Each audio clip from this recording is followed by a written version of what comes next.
Traveler, Paimon. It's been a while. As it happens, there is a letter here for you. One moment. Here. A letter? From who?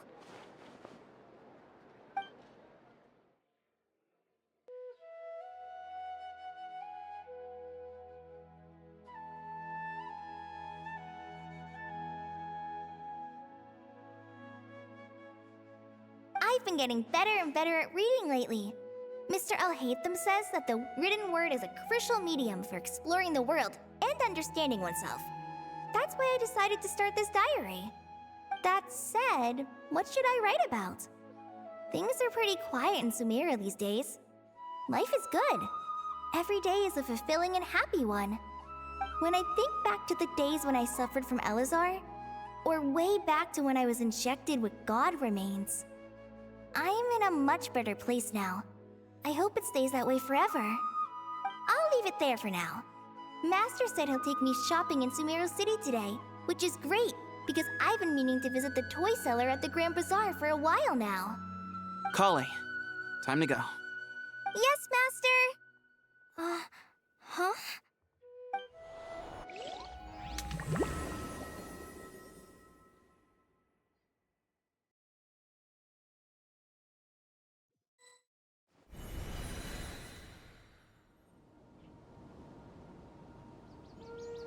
What's wrong, Kale? Is there something on my face? No, sorry. I didn't mean to stare. Did Master Tighnari send you to pick me up? Master Tighnari?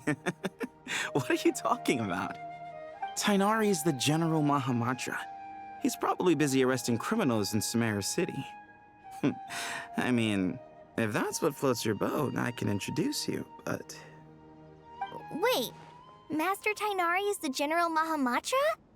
But what about Mr. Sino? Sorry? Oh, you mean that guy who just joined the Vahumana Darshan? Rumor has it he's the leader of the Temple of Silence. If that's true, it's pretty impressive. Sounds like you've been getting to know more and more people since you joined the academia. That's great, but don't let your Forest Ranger duties fall by the wayside, okay? What's going on? Sethos is acting like he's my master, and Master Tighnari has taken over Mr. Sino's job. Is this some kind of prank? If so, it's a weird choice of prank. But anyway, Sethos doesn't look like he's joking. What is this all about?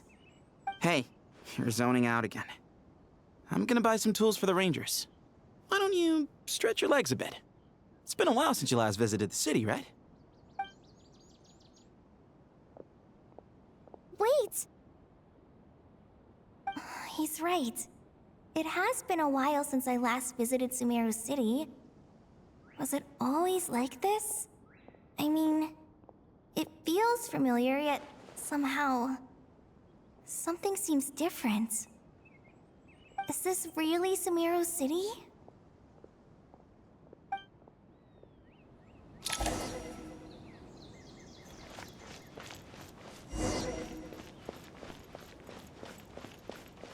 Hey, did you see who just walked by? I think she's that famous merc. Would you like some fruit? How will I ever save enough money to buy that custom-made axe with floral carvings from the blacksmith? It takes courage to maintain a peaceful life, too.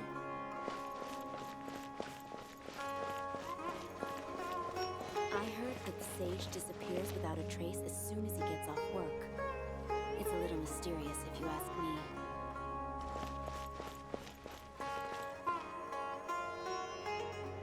Lord Kabe Bay, did you get a chance to review this month's accounts? Any feedback? You mean the version you sent over a few days ago? Yeah, I took a look when I received it. I was thinking that maybe our profit margin is a little excessive. I visited some of our commercial partners last month. Their earnings are very slim. Are you suggesting that we give up some of our profits for them? Well, since we have more than we need, yes. Making money for its own sake is pointless. Don't worry, I've already planned for it, and the numbers look fine. We can adjust the rates starting from next month. Also, about that designer you hired, I've had to revise his proposal 3 times now, but he just doesn't seem to... Let's cut our losses. Pay him his fee and send him on his way. I'd like you to get Layla on this instead. She was Cyrus's student, and she designed the Palace of Alcazarzaray. Seems like a much safer choice. Who's sneaking around over there?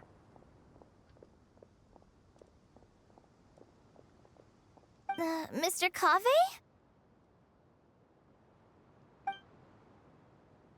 Do you recognize this person, sir? Yes, it's all right. We've met. This is Kale, Sethos' trainee. He brought her along the last time I went for drinks with him. What brings you to the city, Kale? Is your master here too? No, this is all wrong! Why is Mr. Cave saying that too? Tainari is my master, not Sethos. This can't be real. I have to ask someone else. There's gotta be someone else out there who still remembers the truth. Hey, wait! Don't run off! How strange. What's gotten into her today? It's like everyone switched places. I guess I'll keep looking around.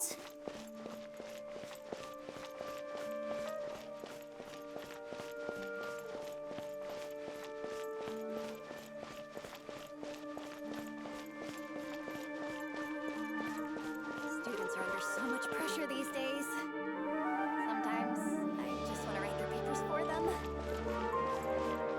Lots of visitors today, I see. Welcome all. It's been a while.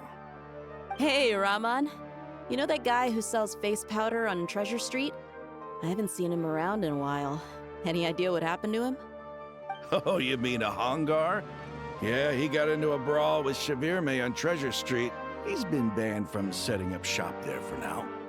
Seriously? Oh, well, that's a shame. I was planning to pick out some makeup for you. Oh, don't worry about it. The legendary Flame Mane discussing makeup with the Zubair Theater star dancer. Now there's something you don't see every day.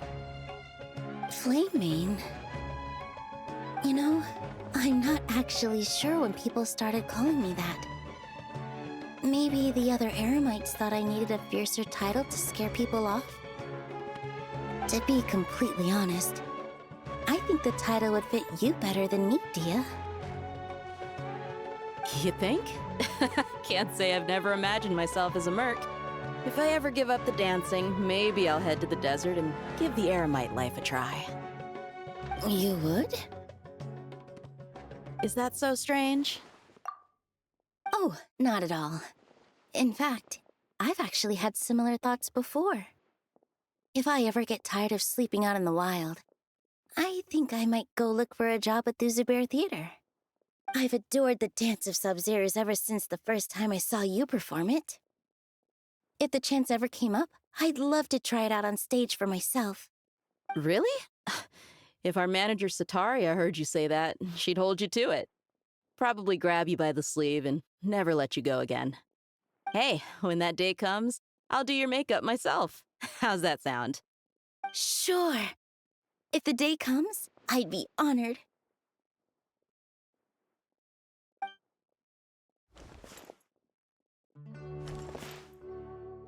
Everyone I know, everything I've ever known. Suddenly it's all a jumbled mess. The question is, who's right? Them or me? My head feels so heavy. I can't think straight.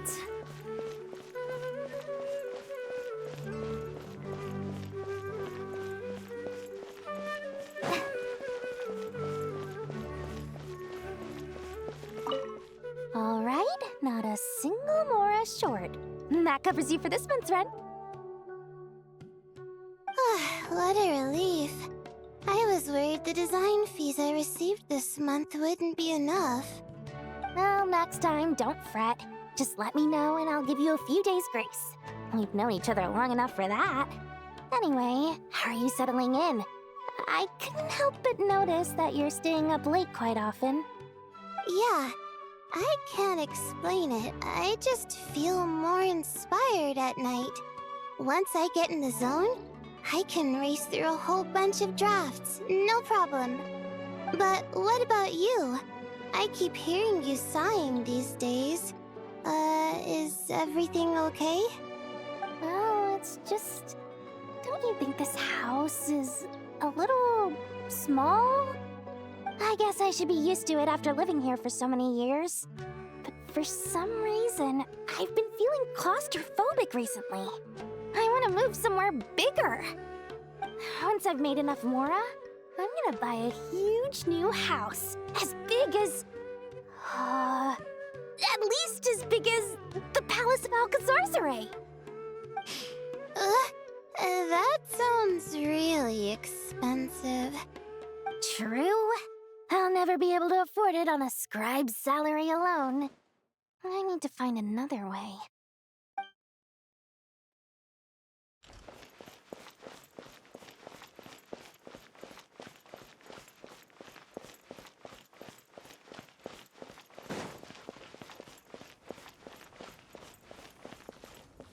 Mahamatra Tainari! We've apprehended the suspect. They say that the fool is prone to blind faith, but the wise man is not immune to it either. Suraj, do you have anything to say in your defense? Tainari, you were the one who turned the sages against me. Just a few words of caution from you was all it took to destroy my research. And now you're trying to stop me again? You should know that mechanical life is the future! We must cast aside our useless flesh and... That's enough. I'm not in the mood to listen to your lunacy. Anyone could tell you how amateur your work is. Karina, Ilias, put him somewhere safely out of the way. Yes, sir. Next on the agenda is... Master? What is it? Wait, did Professor Zahahati send you? She's been encouraging me to take on an apprentice. Might be getting a bit ahead of herself there, though. No, Master! It's me, Kale! Listen to me. Something really weird is going on in Sumeru City. It's like everyone's identities have switched around. You're not the General Mahamatra. You're a Forest Watcher. Just yesterday, we agreed to come to Sumeru City today to go shopping together and... All right, there's no rush. Let's back up a little. Your name is Kale, correct? Although this is our first meeting, you do seem strangely familiar somehow. Is there anything I can help you with? No.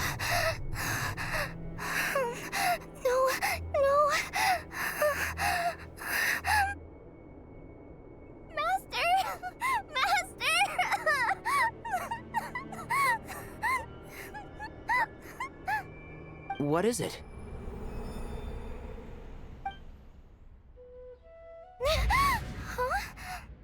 Did you have another nightmare?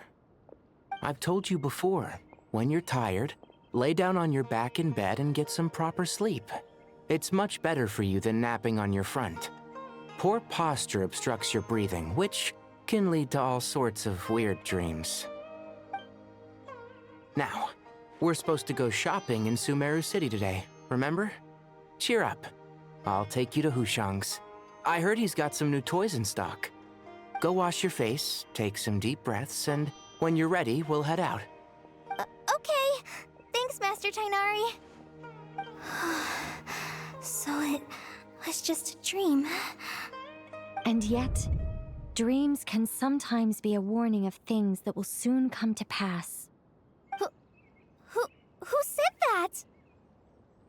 That dream felt unusually real, didn't it? Here's my suggestion. Since you're heading into Sumeru City anyway, you may as well tell Lesser Lord Kusanali about everything that happened. And just to be on the safe side, I think you should also inform your 2 traveler friends who once helped save Sumeru. I'd write them a letter if I were you. Time is short. A storm is coming from beyond the bounds of fate.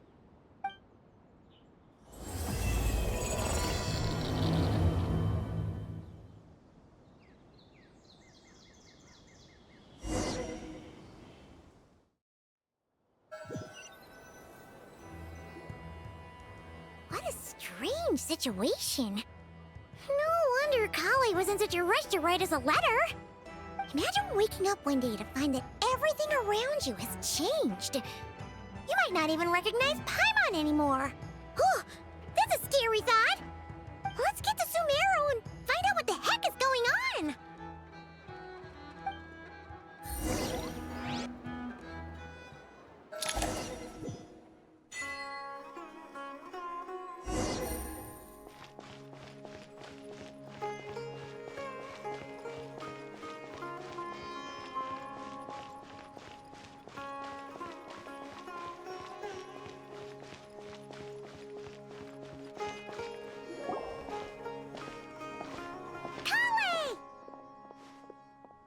Traveler! Paimon! Thank goodness. I'm so glad you made it. Of course. We won't let anything happen to you, Kale. So, what's going on in Sumeru City? Looks like lots of people are moving or something. Yeah, I was just gonna say. After I wrote my letter, Master and I went to Sumeru City and told the Dendro Archon everything that I experienced, from start to finish. She was silent at first. It seemed like she was deep in thought. Then the next day, we got told that she was ordering everyone to leave Sumeru City immediately and move to Caravan Rebot. The entire population of the city has to move? Not just Sumeru City. The evacuation also includes Lokapala Jungle, Avidia Forest, Ashavan Realm, and Ardravi Valley. Basically, everyone living in the rainforest must temporarily relocate to Caravan Rebot. Holy smokes! That's crazy! Yes, it's quite an operation. Even if people only bring the bare essentials, the scale is simply enormous.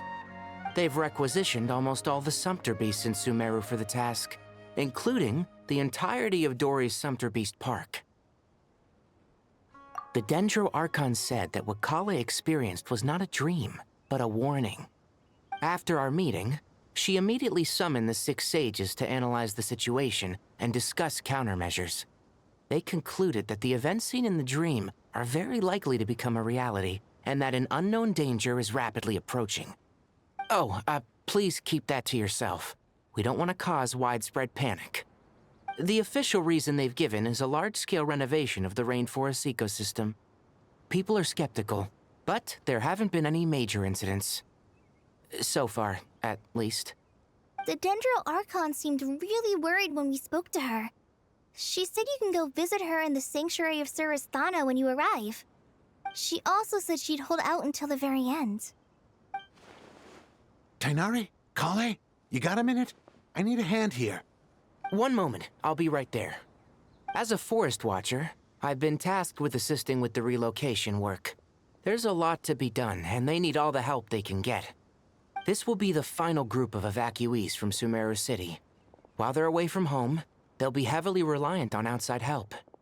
Thank you for coming in our time of need. As you can see, another crisis is upon us. Excuse me, sorry to trouble you, but could you help an old man find his medicine? It's buried somewhere in my luggage. Where's my mom? Where did she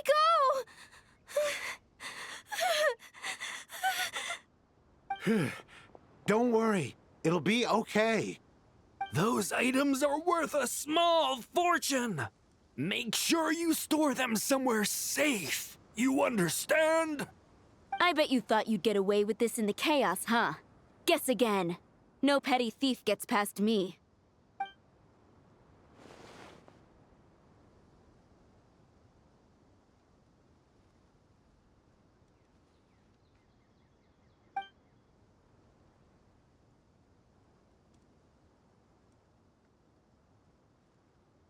We should go help the evacuees.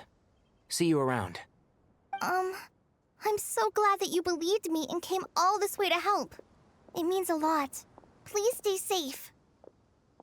Don't worry. We may not know exactly what's going on yet, but as long as we stick together, we'll find a way through this. Goodbye! Look after yourselves! Will do. See ya! Whew. Archon's not sure how she found the words to comfort Kale because, honestly, she's kind of nervous herself. Let's head to the Sanctuary of Surasana and see Nahida.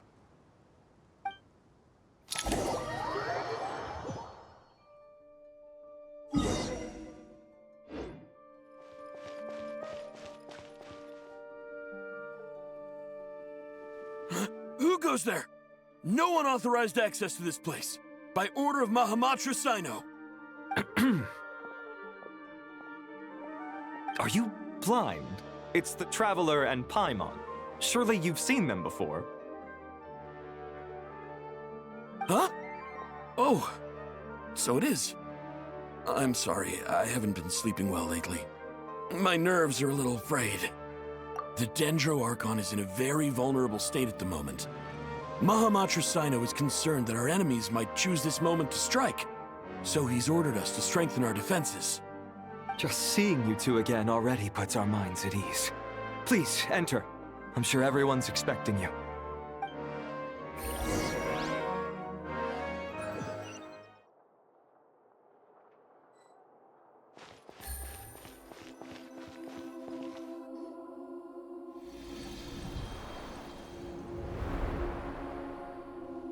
Traveler, Paimon, you made it.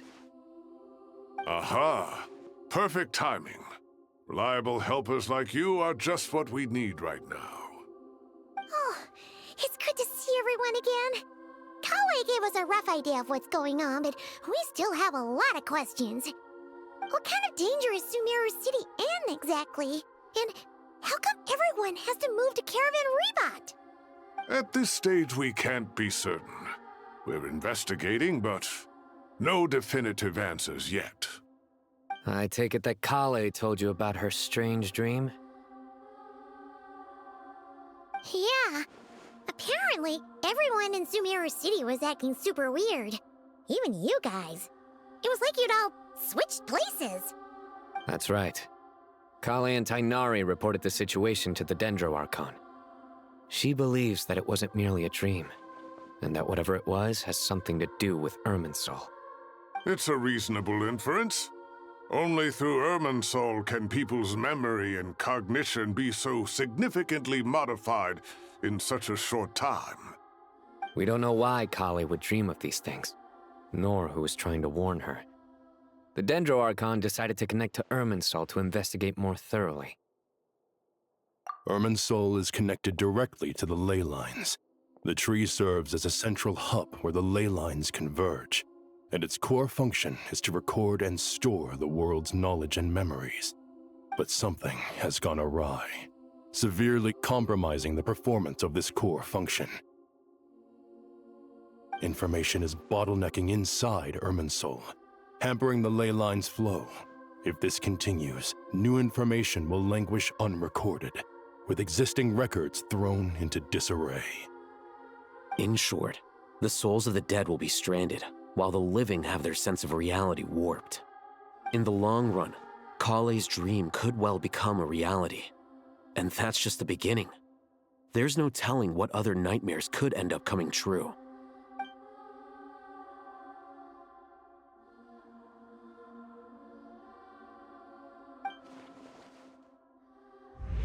I have come this far, to use my death to open the gates of the ley lines to my people.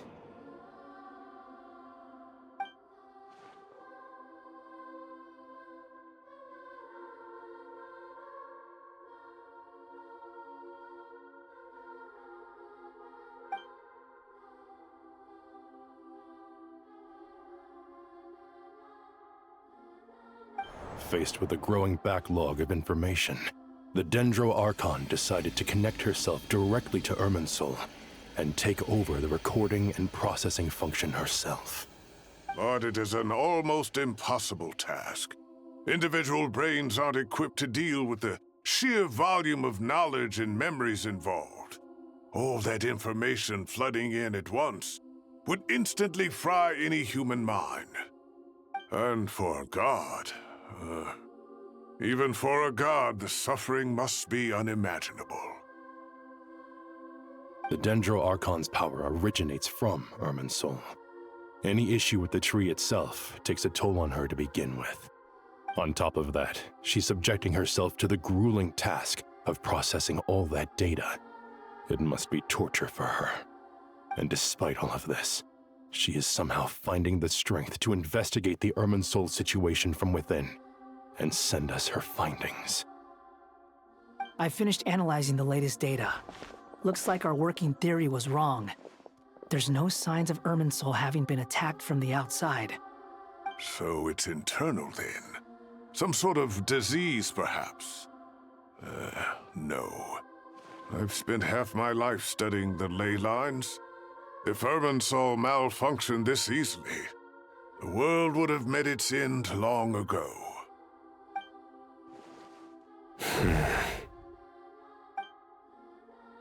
Sino? What is it? Not long ago, I got a tip from the Corps of 30 that a large number of unidentified merchant caravans had recently been spotted entering Sumeru through Beta Harbor. At first, I suspected that they might have something to do with all this, so I sent some people to investigate. But if Irminsul wasn't attacked from the outside...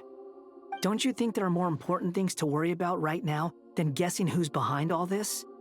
It's been over 12 hours with no new intel. If even the Keeper of Irminsul is this badly affected, you can imagine how bad things are in there.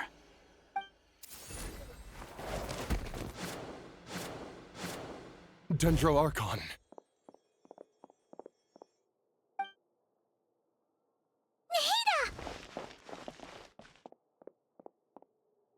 What's wrong? Her breathing is weak, and her elemental energy levels are dangerously low. Looks like it's time to move to the backup plan. What's the backup plan? Get out of the city and take the Dendro Archon with us. The entrance to Irminsul is directly beneath the sanctuary of Surasthana. That means this is ground zero if anything goes wrong.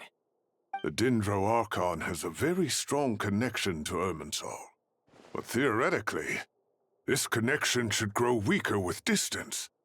Under normal circumstances, she can unleash her full power here. But with Irminsul out of control, our first priority is to get her away from here.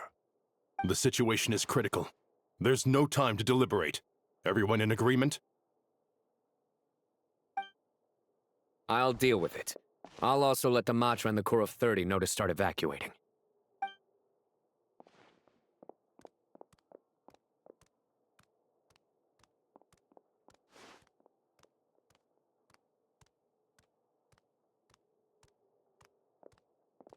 Let's go.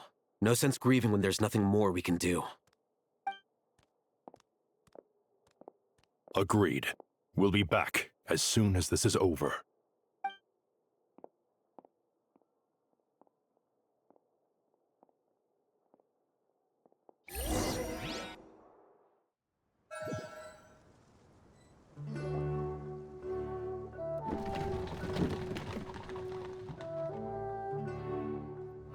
The last group of civilians has been safely evacuated. Dendro Archon's carriage will travel with them. Sino and Hat Guy will protect the convoy. With the Dendro Archon in a coma, we've lost our means of investigating the situation.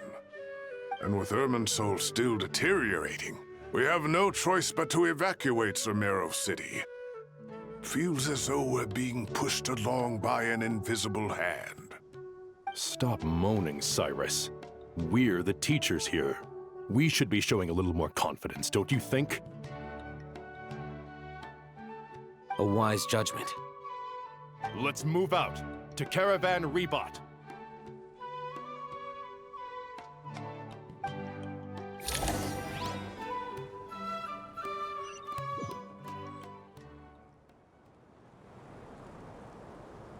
Sir, all units are in position. Good. Everything is going to plan. Interfering with Sumeru City is a necessary step, so do not hesitate. The Irminsul situation will not harm you. We need to speed things up here, too. We don't want to keep our client waiting, do we? No, sir. You have my word. Everything will be completed on schedule.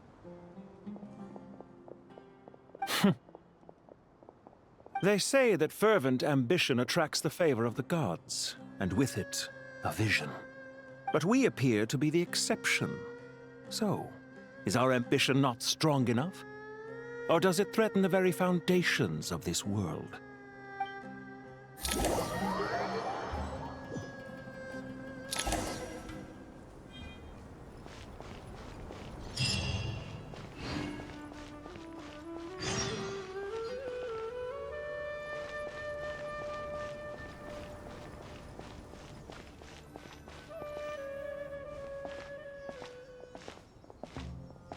How is the Dendro Archon? Her breathing is steady. I prepared some therapeutic incense for her, but it hasn't had much effect. Her vitals are still very weak. Based on the information you've provided, I have a working hypothesis. Her condition is partly due to Irminsul's influence, and partly due to a physiological imbalance caused by the rapid depletion of her power. Elemental energy usually flows through the body at a relatively constant rate. The body grows accustomed to this rhythm, so when it's thrown out of balance, physical symptoms will appear. Is this similar to the ley lines?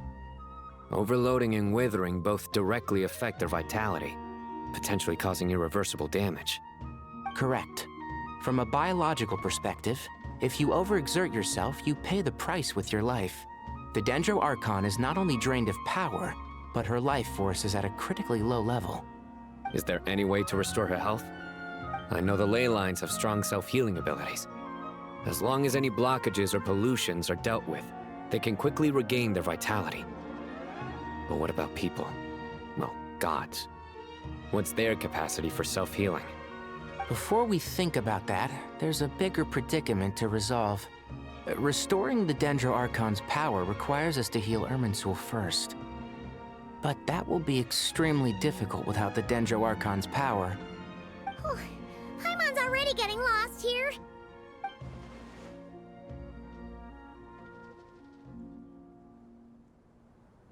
Master Tighnari and Cyno look so serious. I've not heard Master speak in this tone for a long time. Tighnari.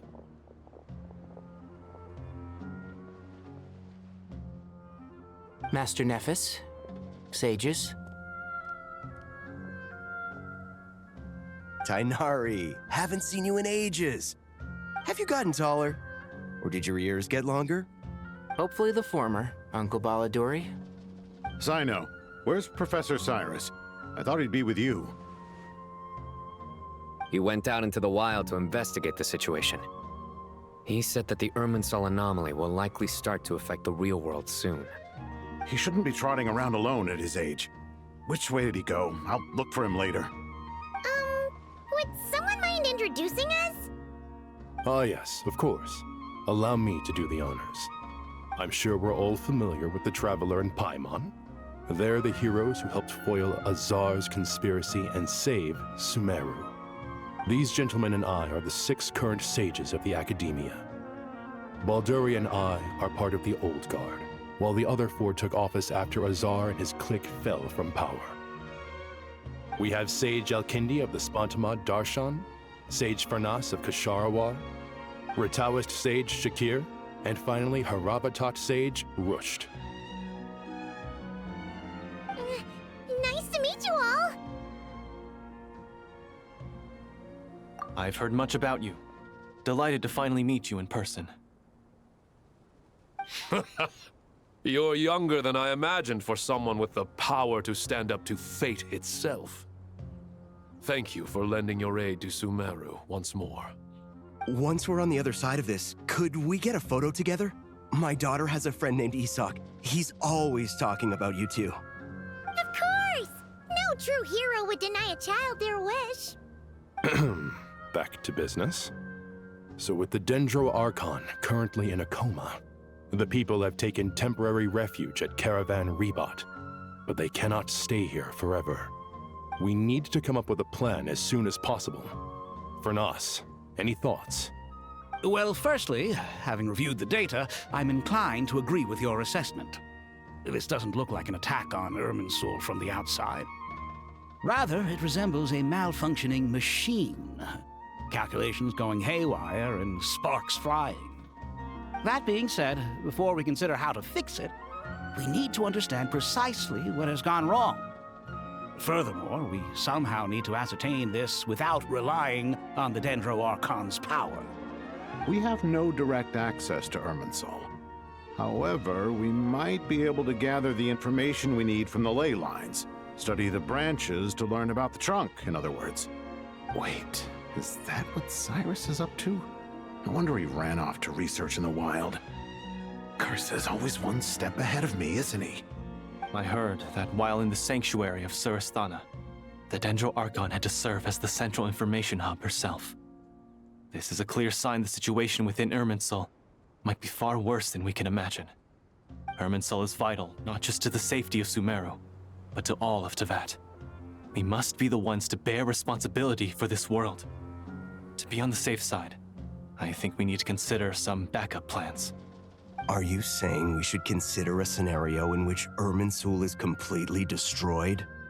I'm merely pointing out that the possibility exists. You have a valid point. But until worst comes to worst, I believe we should focus our efforts on resolving the Irminsul anomaly and helping it recover. Kale, I understand that you were the first to foresee this crisis. If it's all right, I'd like to talk with you about it in more detail. Of course! But even I don't know how I came to have that dream. If there are no signs of external damage, could it be a stress fracture? Metals tend to suffer from this issue with long-term use, and Irminsul has existed for centuries, after all. It's possible, but surely a stress fracture would be more likely to cause a complete shutdown rather than chaos. Sages, General Mahamatra, sorry to interrupt, but something has come up. What happened? Some citizens didn't believe that Sumeru City was really in any danger. They slipped away and hid during the relocation, intending to return home. How many people are we talking? About a dozen. Sakura found them while on patrol, but they appeared to be suffering from psychosis. For whatever reason, they were trying to kill each other. By the time we arrived, there were only 2 survivors. One was unconscious from their injuries. The other tried to attack us, but was subdued. Where did this happen? Near Yasna Monument. That's not far from Caravan Rebot. Master. I know. The Irminsul anomaly is beginning to have effects in the world. I didn't expect it to spread to Yasna Monument so soon. It almost feels like we're being chased relentlessly, with no time to catch our breath. Sir Cyrus said the same thing. He sent me back to report in, while he continues investigating. I'll go join him. Count me in too. Don't let my age fool you, I can still fend for myself. Very well. Meanwhile, the rest of us will continue discussing our next steps. Get back soon. Take care of yourselves. It's getting dangerous out there.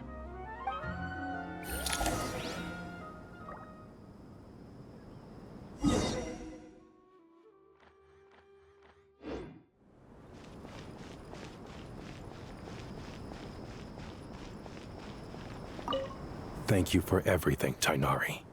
Don't worry about me. I'm fine. But if you don't mind me saying so, Master, you're looking a little nervous yourself. I only just got appointed as Grand Sage, and now this happens. It's quite overwhelming.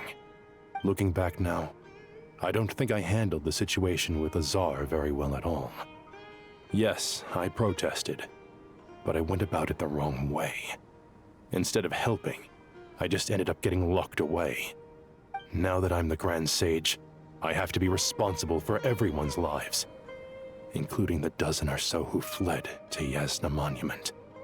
I can't help but blame myself for their deaths.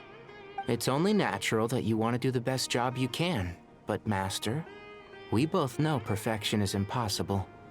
You're right. We may well be heading into the desert before long. Feeling up to it? We left in such a hurry that I didn't bring any sun lotion, but I'm sure I can make some from local ingredients here. That was a big part of my graduation thesis, after all.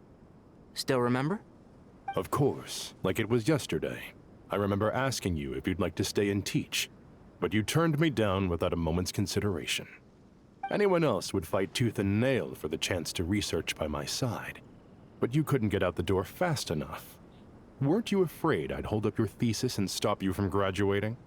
If you'd pulled a move like that, I would have reported you to the Matra right away. You wouldn't give me a second chance? What about the bond between mentor and student? No, Master. I would not sit by and watch you go astray. Very good. Then I taught you well.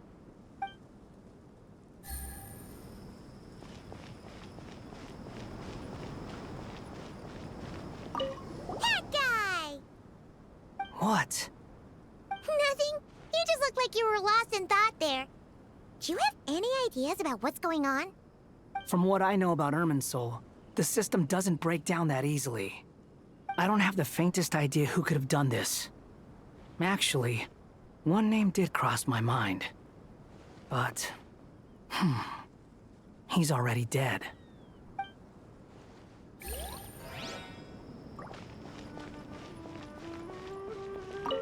So, can I assume that this period of time away won't count as part of the rental period? Maybe we should deduct it from next month's payment. Sure. Great! Wait, why are you suddenly being so reasonable? What's the catch? I'm always reasonable with rental payments. Like the time I refused to let you use that wine you brought home as collateral. That was a perfectly fair request, and you know it! Everyone runs low on funds now and then, don't they? And that bottle of wine wasn't cheap. You ought to be thanking me. Anyway, Sumeru City should be empty by now, right? With no one at home, I've been worried about security. I'm worried about burglars. What would they steal? That new scroll you bought? Ah! I'd almost forgotten about that. Oh, I only went and hung it up in the most conspicuous spot in the house. If anyone breaks in, it'll be the first thing they see.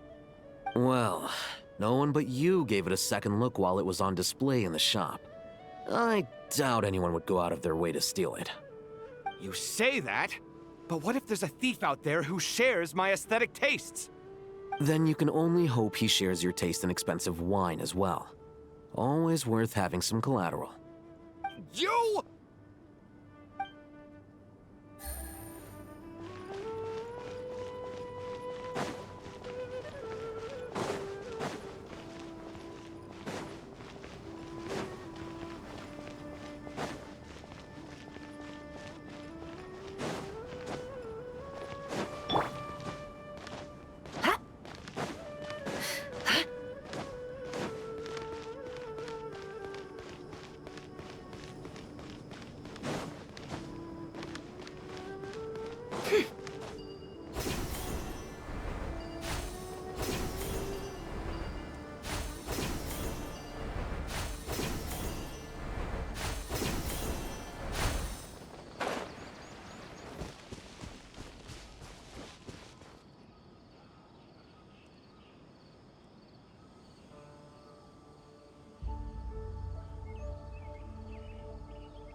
Please, don't go any further.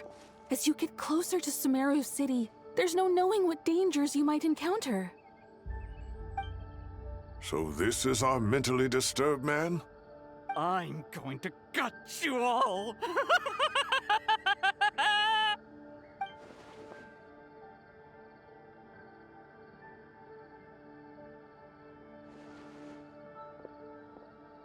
Cyrus, you didn't even bring a single guard? Do you think you're some sort of warrior? It's fine. Come here and look at this. Oh, it's... That's right. Flowers that bloom from openings in the ley lines, indicating some sort of anomaly. I don't believe I've ever seen a color like this before. Did you discover it nearby? Not just here. Way over there, too. They're everywhere. There's even more in that direction. How did you ascertain the situation further ahead? Didn't you just say that we can't go beyond this point? Yes. This area is relatively safe so far. But if you continue forward, delusions will start afflicting your mind. However, some vision-bearing mercenaries were able to maintain their sanity a little better. They're the ones who brought back news from further afield. Sino, do you remember the class I taught on dissecting ley line blossoms? I do, Professor. I received full marks in that course. Good. After all these years, it's time to put that knowledge into practice. There must be anomalous information hidden within these blossoms. Alkindi, I'll need your help as well. Been a while since we worked on a project together, hasn't it? Sure has. Well, what are we waiting for? Let's get to work. Anything we can do to help?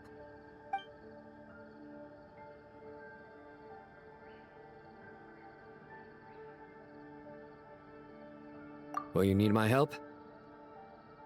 All right, well, don't go too far. There's too many unknowns at this stage. Let's regroup at Caravan Rebot later. Don't worry if you don't show up. I'll come and find you.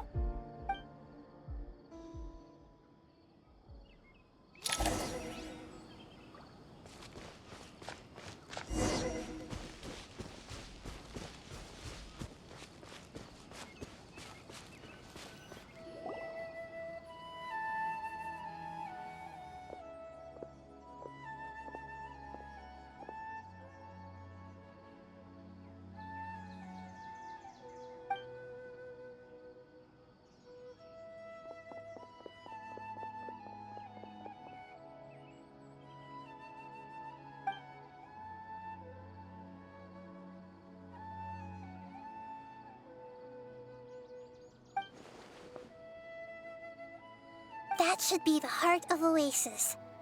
All we need to do is light it with the fire seed, and it'll restore a pep with elemental power. The damage it suffered internally will also slowly begin to heal.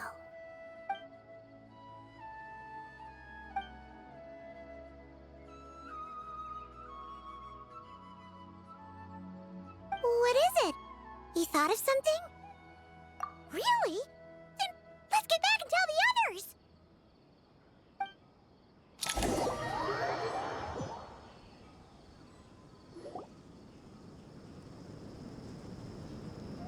Whew. Glad to see you've returned safe and sound. Any longer and we would have gone out looking for you. Well, this is a nice surprise. Paimon sure feels better with everyone we know here. We've made some progress, so let's start by giving you and Paimon a quick update.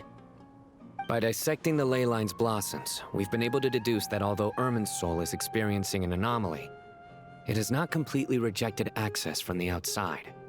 The Dendro Archon has the power to connect to Irminsul, but there's also another way. I assume you recall the devices everyone was wearing when you first arrived in Sumeru? Devices? Oh, wait. You mean... The Akasha terminals? That's right.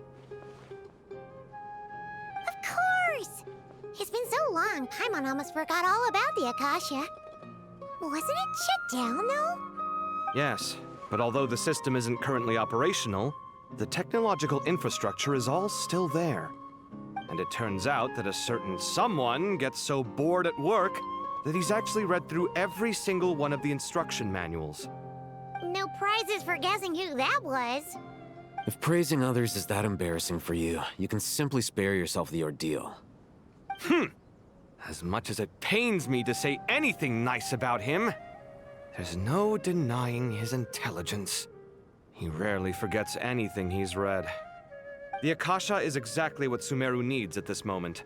Between us, we should have all the knowledge and expertise we need to get it up and running again. But if I recall correctly, doesn't the Akasha need a Gnosis to function? That's exactly right. The Akasha relies on the Gnosis as a power source, and in its absence, we'll need to find an alternative. To tackle this problem, it looks like we'll be relocating once again. Namely, to the Temple of Silence. Ring any bells? It's the only major institution in Sumeru dedicated to preserving the knowledge of King Deshret's civilization. You might find the answers you're looking for hiding there. I agree. There's a good chance. Master Nephis and the other sages have discussed it. As the chaos from Irminsul continues to spread, Caravan Rebot won't be a safe haven for much longer. We have to move into the desert next. The scholars and sages will head to the Temple of Silence, while the civilian population seeks refuge in Aru village. The Eremites will keep everyone safe during the journey, and Candace will be there to receive us at the village. This leaves us just one thing to worry about. That Dendro Archon. She's very weak. We can't afford to wait until Irminsul is fixed. There has to be another way to help her. Huh. Wow. Luckily, the Traveler had a eureka moment while we were out investigating. Really? Wow, nice one, Traveler. Let's hear it. What say our Amorta experts? Theoretically, it's feasible. From what you're saying, although elemental life and elemental energy have their differences, the Dendro Archon has explicitly stated that she can imitate the power of the former. In which case, as long as a Pep is willing, she should be able to convert her own power into a form that the Archon can use. It wouldn't be difficult for her at all. The only problem is convincing her to help. Yeah! Even though she wasn't exactly friendly the last time we met, she didn't refuse to talk with us. When she realizes the danger that Nihida is in, surely she won't turn a blind eye to it. Well, hopefully not. Either way, we're not exactly spoiled for choice here. Hey, it's better than having no options at all. I agree. Without Irminsul's aid, the legendary Dendro Dragon Apep may well be the only living thing in Sumeru who can help our Archon recover her power. There's no time to lose. I'll bring this proposal to Master right away. If he and the other sages agree, we'll split into 3 teams. The academics will go to the Temple of Silence to look for a solution to the Akasha problem. The Eremites will escort the civilians safely to Aru village, and the Traveler and Paimon will take the Dendro Archon to see Apep. There's still a long road ahead, and no knowing if we'll make it. But at least we have a direction now. I'll take it over floundering around in confusion. If there are no objections, then let's proceed. But before we adjourn, I would like to leave you all with some parting words. No matter the distance between us, there will always be an invisible force tying us together. May the bonds forged in the past shine bright like stars and open a new path before our feet. Huh. Is that from King of Invocations? No. This one's from King of Invocations, the sequel. What's the difference? The sequel's much cooler. Couldn't agree more. Well, it was very apropos. Once this is all over, I'll give everyone a copy of King of Invocations and the sequel to show my gratitude. Come on, let's get moving.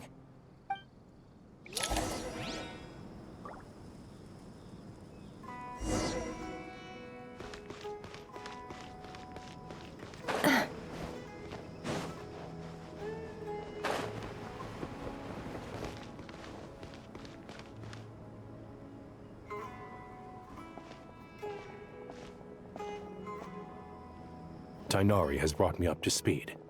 I approve of your plan of action, but we can't proceed with everything right away. The people need to rest.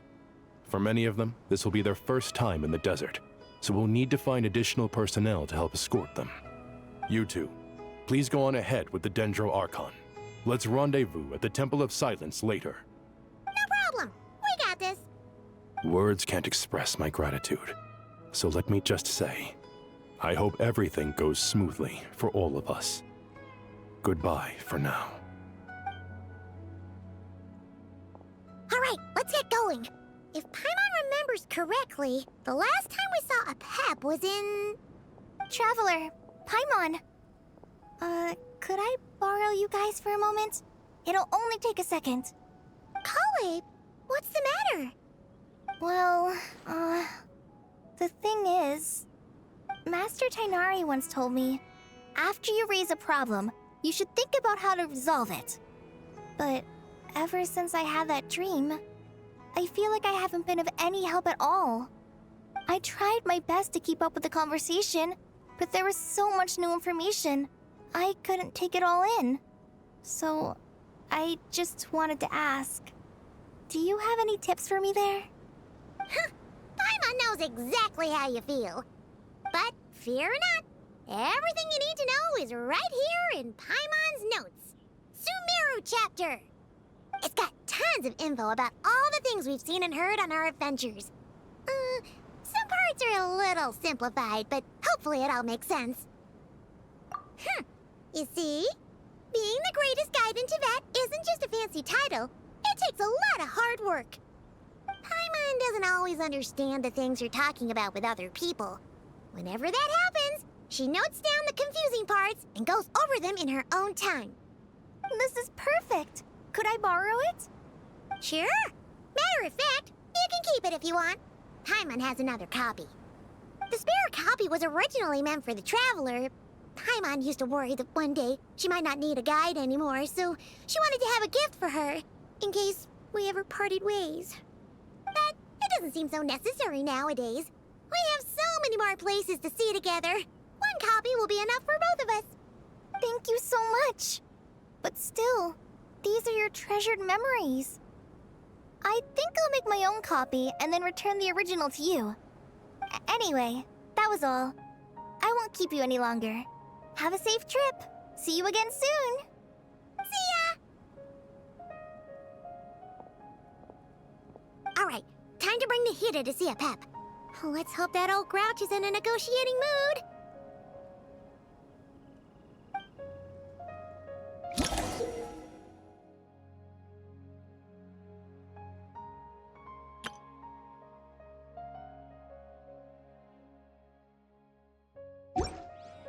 Hey!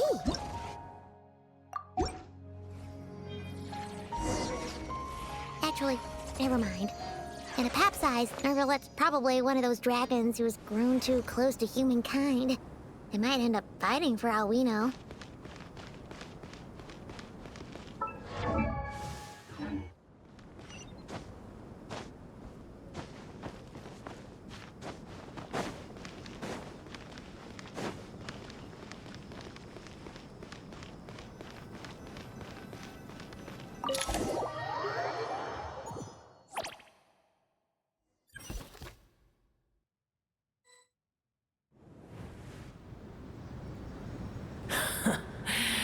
I had a feeling your kind might come calling. The ley lines are in disarray. Something has gone wrong with Irminsul, yes. Even from a great distance away, I can sense that Sumeru is headed for destruction. You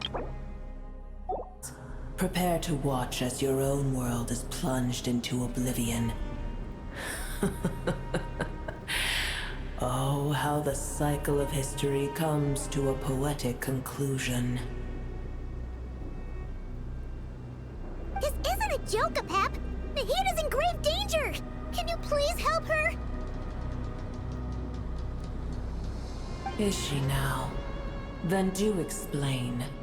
For what reason should I lend Boer my assistance? The age of the dragons ended long ago, and the world that replaced it is under the dominion of the heavenly principles. In choosing not to side with your enemies when the heavenly principles' rules began to relax, I have been merciful enough.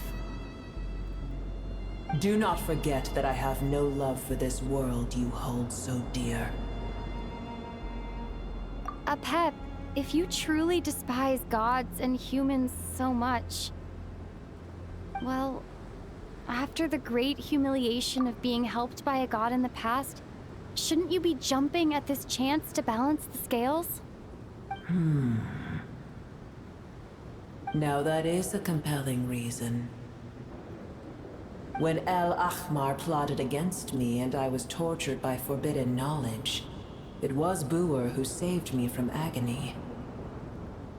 And though I regard with shame the pity of my enemies, To receive aid without repaying it would likewise tarnish a dragon's dignity. Oh, tiny boor, puny humans. Just this once I shall deign to show you the true power of dragonkind. Whoa! It's happening again! We're gonna get sucked in!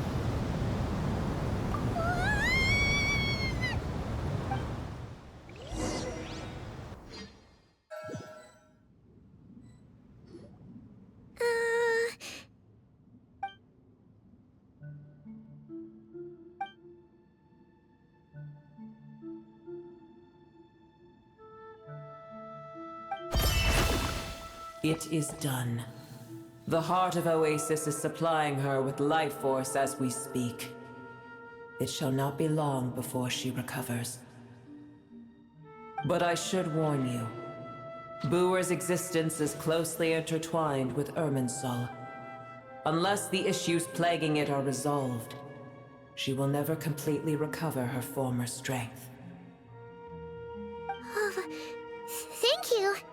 Spare me your words of gratitude. You may also spare me your feigned concern.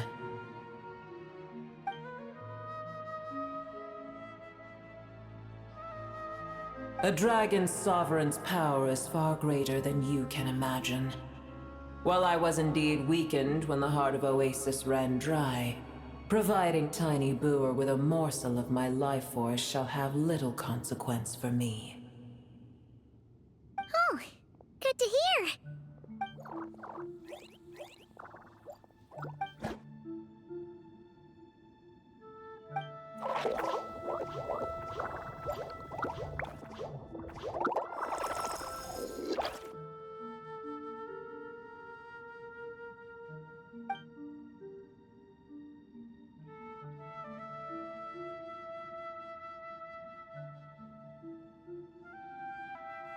Ever held in high favor, I see. Oh, well, you know. The compliment was sincere. Simply accept it.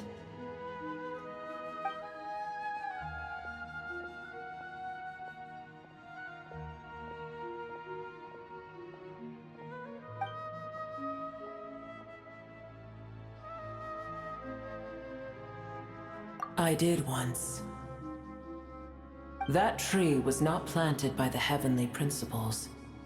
Irminsul existed before they ever arrived in Teyvat. What? There was a time when it belonged to Teyvat, to dragonkind. Its appearance and function then differed greatly from today. The ley lines flowed with an abundance of a familiar, primitive form of elemental energy. You may know it as the power of the Light Realm. The heavenly principles usurped and refashioned Irminsul, made it serve humanity, and used it to anchor the fate of the world. Yet in the end, humanity has failed to protect it.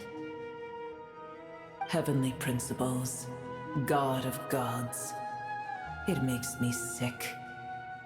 The enmity between your kind and mine can never be bridged. As things stand today, holding a grudge against you would serve no purpose. But there will come a day when we reclaim this world for ourselves. The opportunity will arise no matter how long we must wait. I can already sense that far away from here, the Hydro Dragon has wrested his authority from the hands of the usurpers. Though we have yet to meet, I know that we are both preparing for our revenge day and night. Uh-huh.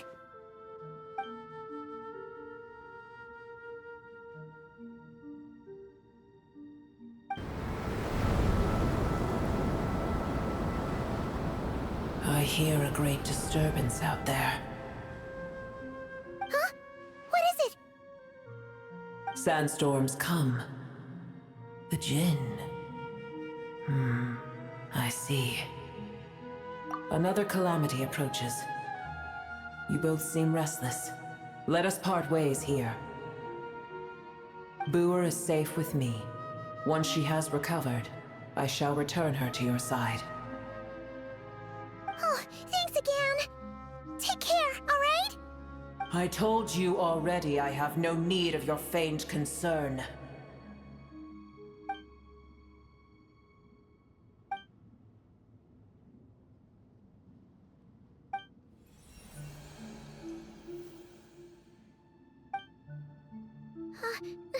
Nahida?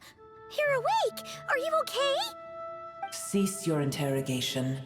Yes, she awoke for a brief moment, but she has now lost consciousness again. Take it. We shall talk more at another time.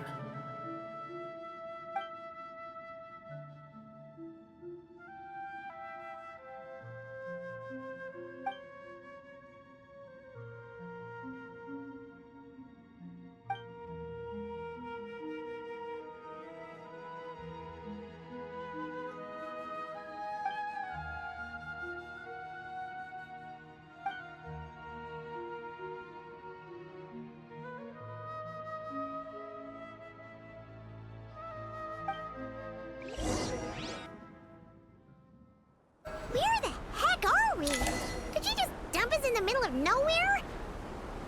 Wait. No. Paimon remembers now. The Temple of Silence is over that way. Come on, let's go find the others.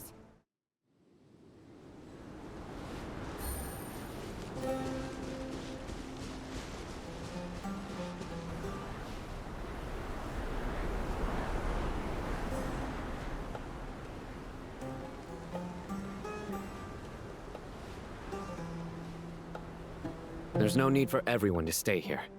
I'll protect the sages. The rest of you, return to Aru village. Yes, Mahamatra Sino.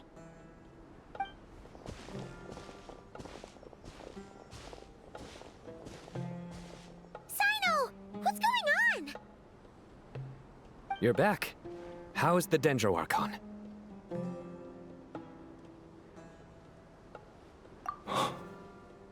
What a relief. It's the Jinn. Countless Jinn have stirred up violent sandstorms across the desert, blocking our path to the Temple of Silence. Tighnari and Kale have returned to Aru village to help. The Jinn are being highly aggressive, so both the village and the merchant caravans require protection. It's just one thing after another. Where did all of them come from anyway? In all my trips to the desert, I've never seen anything like this before.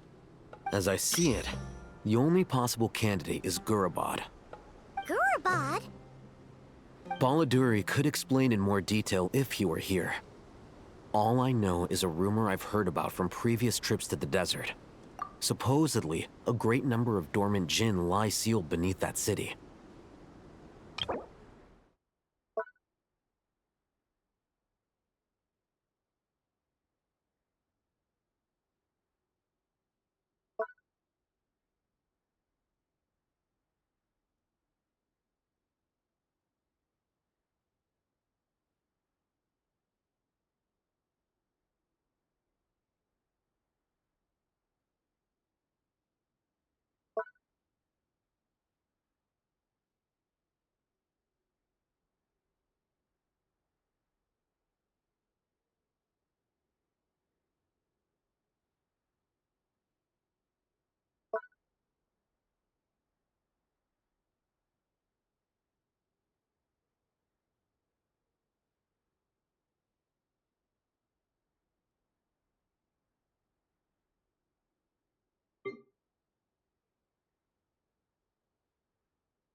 Gurabad is, for me, a fated land. I must therefore return back to this city, where my destiny awaits me still. My master, I am sorry that I couldn't stay by your side for long, and that I could not have more time to get familiar with you. Lalapar. Yeah, we once said goodbye to a friend there. Well, maybe not a friend exactly, but someone we met on the road anyway. She was a strange bottle. If we can find a way to wake her up, maybe she can help solve the situation in Gurabad. Well, be careful. You may find there's more than just the Jinn to worry about. You mean, there are other dangers in Gurabad? It's a sensible assumption to make. The moment we arrived in Caravan Rebod, the Irminsul anomaly started spreading in that direction. Now we've moved to the desert, and suddenly we're plagued by Jinn and sandstorms. To call it a coincidence would be a stretch. Don't worry, we've gotten a lot stronger since our last stint in Sumeru.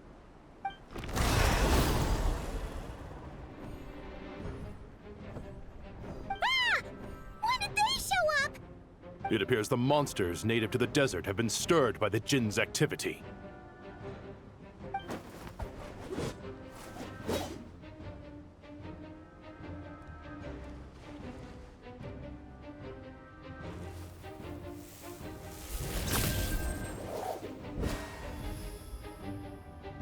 You should get going. We'll take care of things here.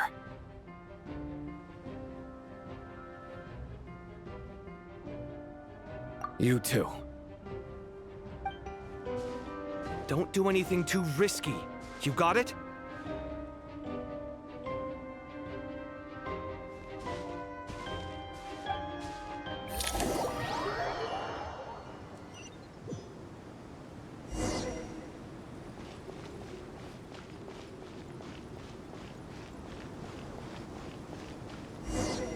The Jinn are swarming out of Gurabad! Looks like Alhaitha was right! Let's get inside and see what's going on!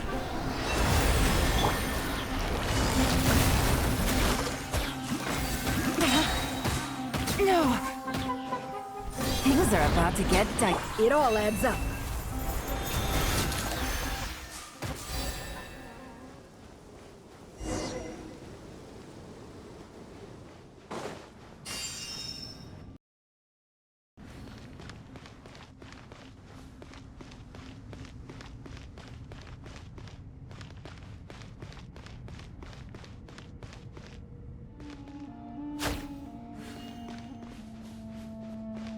They just keep coming! How many of these things are there? You'll never take them all round! Let's just head further inside for now!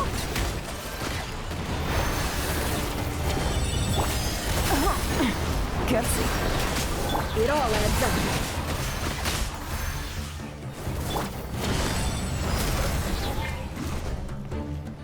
Can't hide the truth.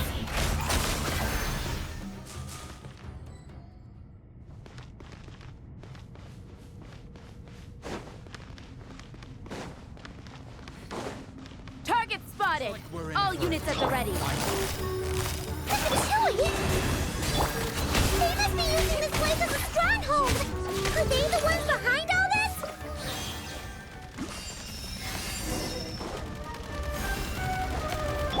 Genshin Impact. Fighting Jin with one hand and Fatui with the other? This is pure chaos! Game's up. Fun's over. Lush as the moonlight. How farcical. Absurd.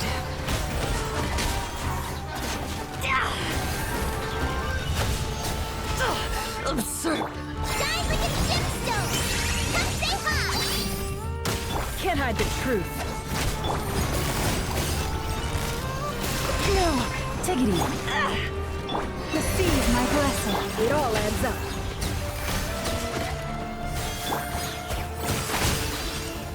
Can't hide the truth.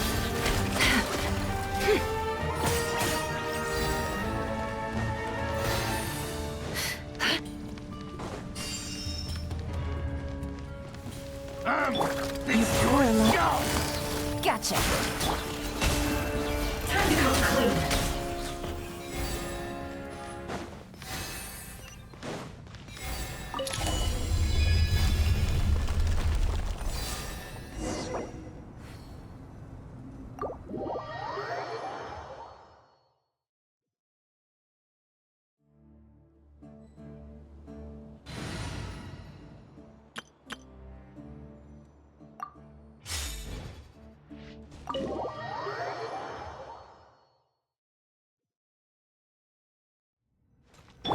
You see that strange machine?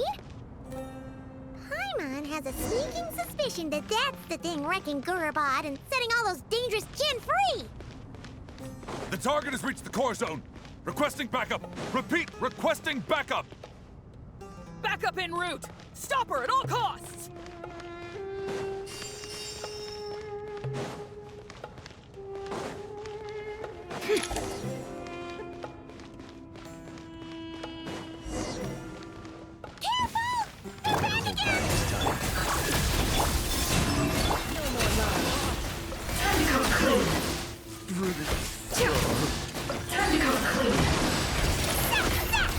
Nice one, Traveler!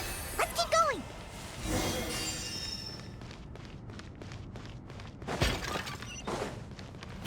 Insulation chip. You point. Let's see what you're made of. Time to come clean. Seek within. Let's see what you're made of. It all falls into place.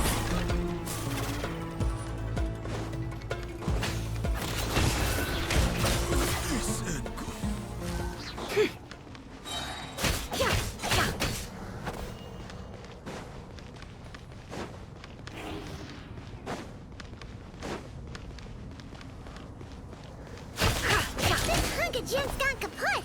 Now we can finally...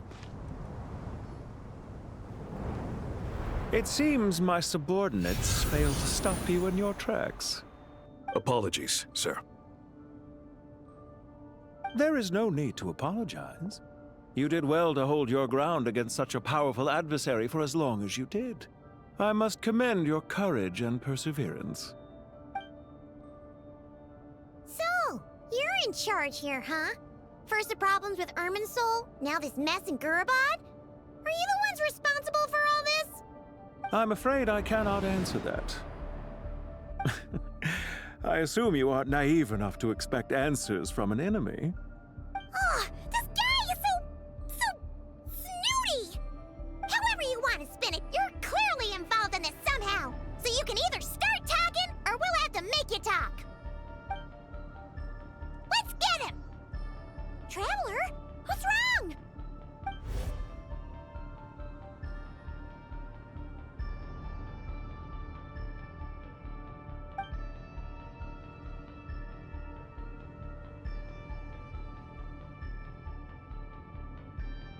You're remarkably calm. Some would act more rashly upon finding the ringleader all alone. But you keep your cool. Even as your enemy, I must applaud you. Did you show yourself just to say that? Is this you trying to take back control of the conversation? Unfortunately, I really don't have anything to say to you. I am here merely to indulge my own curiosity. Your names are well known among the Fatui. Naturally, I wanted to observe you up close while I had the chance. Hey! Don't treat us like we're some kind of exotic animals in a zoo! Oh, I wouldn't dream of it. You seem rather predisposed to misunderstand me. I'm quite aware that you are both heroes of great renown. You have resolved crises in many nations and won countless allies along the way. I've been following your adventures with great admiration. My only regret is that the trajectory of your journey conflicts with our goals. What do you mean, admiration? Sorry, but that sounds pretty weird coming from you. I don't see why. We may happen to occupy opposing sides, but there is no cause for deep-seated enmity between us. To respect one's enemy is to respect oneself. Well, now that you're observing us up close, what do you see? I've observed as keenly as I can. Yet, while I endeavor to understand, your true strength remains a mystery to me. Violence is not my area of expertise either, so, you see, I would much rather converse with you like this than determine a victor with the edge of a blade. Besides, I've heard that even 3 moons in the sky fail to eclipse your brilliance. I know better than to bite off more than I can chew. 3 moons? So, you have a connection with the Harbinger, the Doctor. Well deduced. Our commander, Dottore, died in Nod-Krai, but there are things that do not end with his departure. We must... Look at me. I almost divulged more than I should have.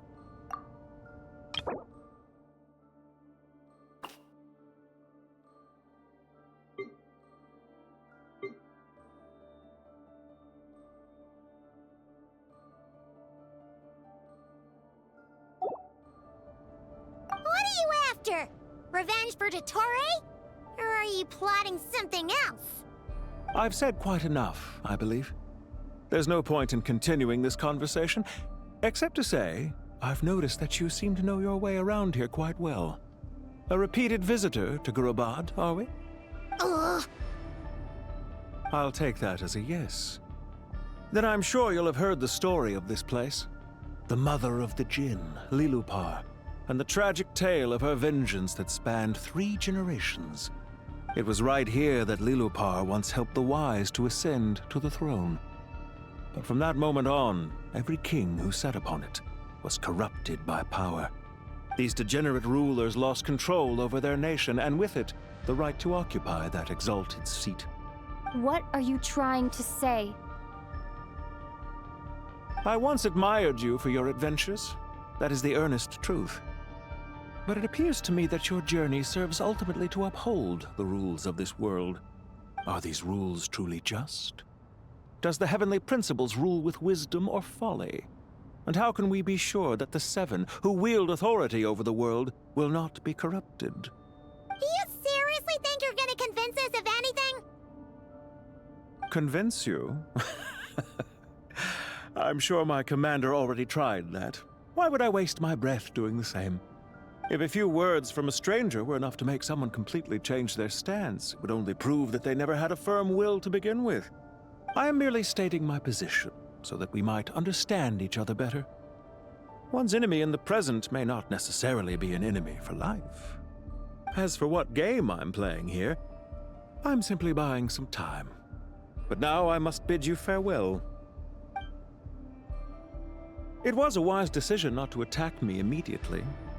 Since you did not fall for my ambush, I will now have to ask those in hiding to reveal themselves. Leave this to us, sir. Very well. I trust you to do what is necessary. Stall her while I execute the next step of the plan. Sumeru City, Irminsul. Hey! Stop right there! Don't you dare leave without explaining yourself! All units, stop them! Protect the commander! Did you hear that? He mentioned Sumeru City in Irminsul! He definitely knows something! We can't let him get away! Get rid of these pesky soldiers, quick! Rear guard to the front! Don't let them through! Get that thing in position! Hold on! Just a little longer! We finally beat them! That mysterious guy can't have gotten far! Let's catch up with him!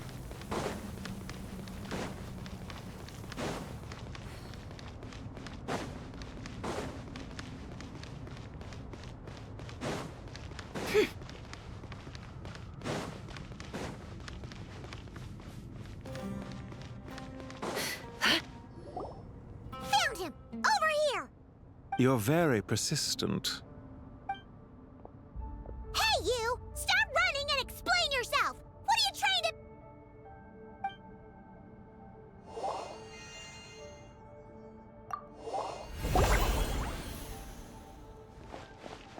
What's this? Relax. A small trap like this won't be enough to hold you.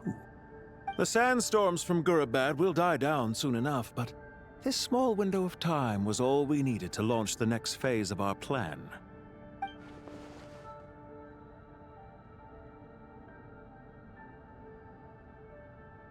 Don't be discouraged. I knew that someone would come here eventually, so I planned ahead. Where to chat with you, which door to exit from, even which mechanism to wait by for you. I thought through every detail. You, meanwhile, know nothing of who I am. So far, you've only heard my voice, and for all you know, it may not even be real. But not to worry. This is only our first meeting. It shan't be our last. Just answer me one last question. Why do you continue to follow Dottore? He has conducted countless cruel experiments, even on his subordinates. Follow isn't quite the right word. Let's just say even those you see as villains have their friends, even if they aren't the most sincere of friendships. When any set of rules is established, there will be those who benefit and those who lose out. People will do anything to justify what they have gained or escape from the hardship imposed upon them. Neither he nor I are tolerated by the rules of this world. We were both searching for a new order. Our ideas of the final form that should take may have differed, but our journeys took a shared path. Goodbye, Traveler and Paimon. I wish you a timely escape, albeit not too soon. I will need a little more time to prepare, after all. Hey! Come back! Wait, this dark wall. We've seen these on our adventures before. It swallows people up! Oh, I'm sorry. She shouldn't have jumped the gun! Oh, okay. He may have fooled us this time, but we'll get it back!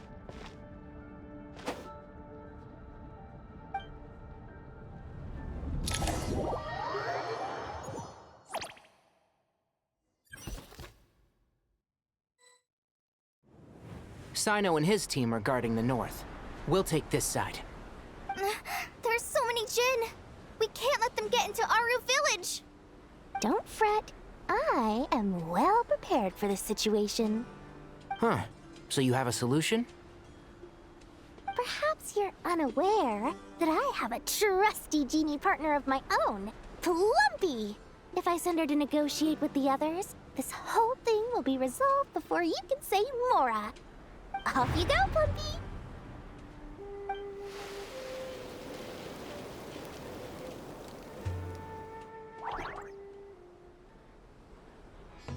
Come on, what's the holdup? 5,000 Mora. 20,000 Mora.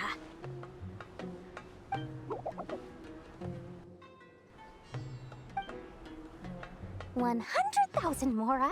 Final offer.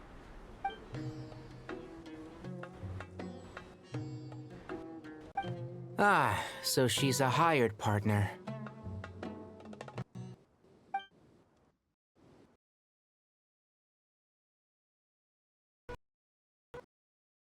Hired partners are reliable too. Plumpy here is a highly skilled negotiator.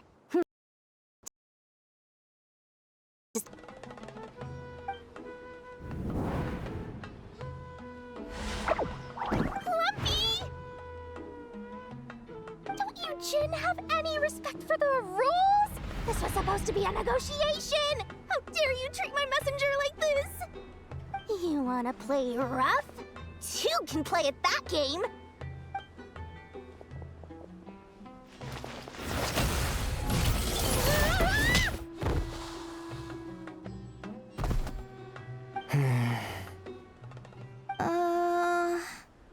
Looks like it's up to us now.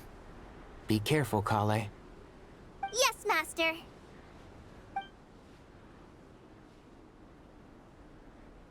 What happened? How did I pass out? Never mind. Plumpy, it's time for revenge. You know, this reminds me of when you first arrived in a video forest. You were trying to help a child retrieve a lost toy when you stumbled upon Spino Crocodile territory by mistake. Yeah, I remember. Our first time fighting side by side. Fighting side by side? I seem to recall swooping in to rescue you with a team of forest rangers. Please stop.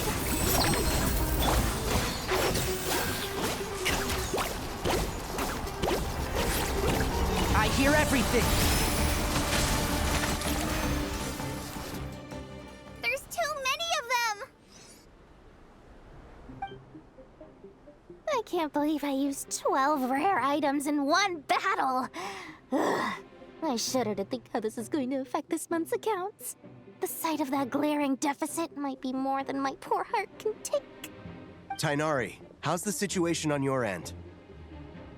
We held the line, though it was a close call. But it looks like they're preparing for another attack. Has something happened? They've breached our defenses in the south. The Jinn are pouring in. We're moving the villagers to the north as we speak. We're hemmed in. This is getting precarious. Our margin for error just got a lot smaller. That's why we wanted to confirm your status. We need to consider our next move carefully. Bad news! Another line of defense has been breached. Kale, go with them and assess the situation. Dory and I will hold the line here. But Master! Even with 3 of us, we barely managed to. This is not a discussion, Kale. Don't worry about us. She clearly still has plenty of tricks left up her sleeve. Wait, you can't pin all your hopes on me? Oh, great. I've almost run out of the things I brought with me, and the rest is back at the caravan. I should be able to hold out for a little longer, but still... Master! Need any help? Huh? What is it, Kale? If things continue like this, it won't be long before Aru village is overrun by Jinn, and the sandstorms are sure to follow in their wake. I do have a plan, but I can't guarantee it will work. I don't care. Whoever you are, please just help us. The only one who can help is you. I am merely here to guide you along the correct path. I am a spirit created at the beginning. I am a flickering illusion. I am the shimmering light that flows from the eyes of the Creator. What do you mean?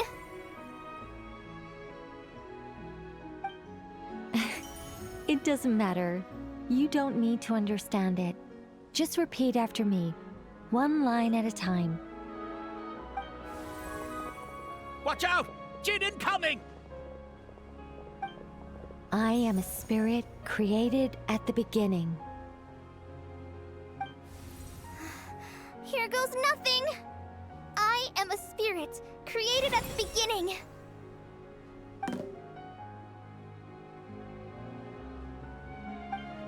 I am a flickering illusion.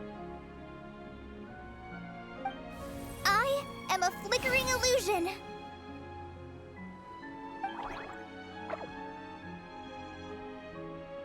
What's wrong, Plumpy? I've never seen you so agitated before. But how do you... Do you know what Kale is reciting? I am the shimmering light that flows from the eyes of the Creator.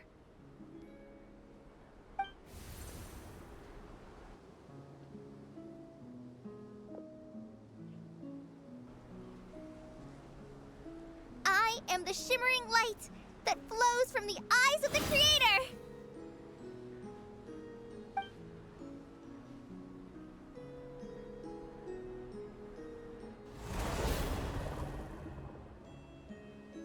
It's a song composed by the goddess of flowers, but very few records of it remain, even in historical texts. All we have is a few fragments.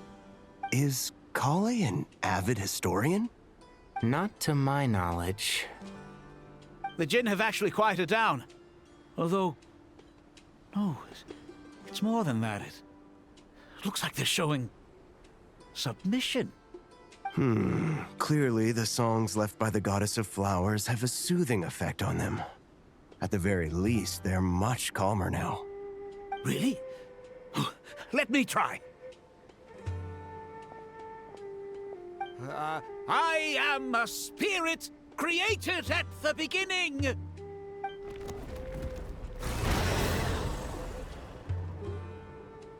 Don't stay away! I'll stop! I'll stop! It seems like the song only works when Kale recites it. But why? Kale.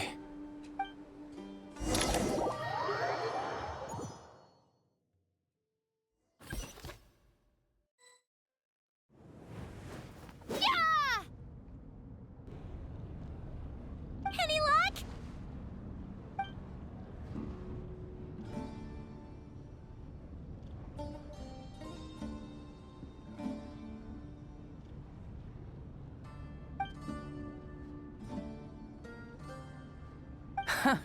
When I heard that loud rumbling in the distance, I thought the shifting sands had bust open the gates to some ancient treasure vault. Turns out it was just you guys. Huh? Wait, that sounds like... It's been a long while. Did you miss me?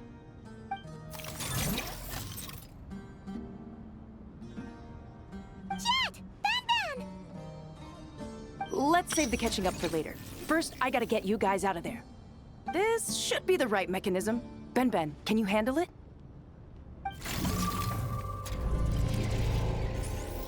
There we go. Come on, let's leave this place.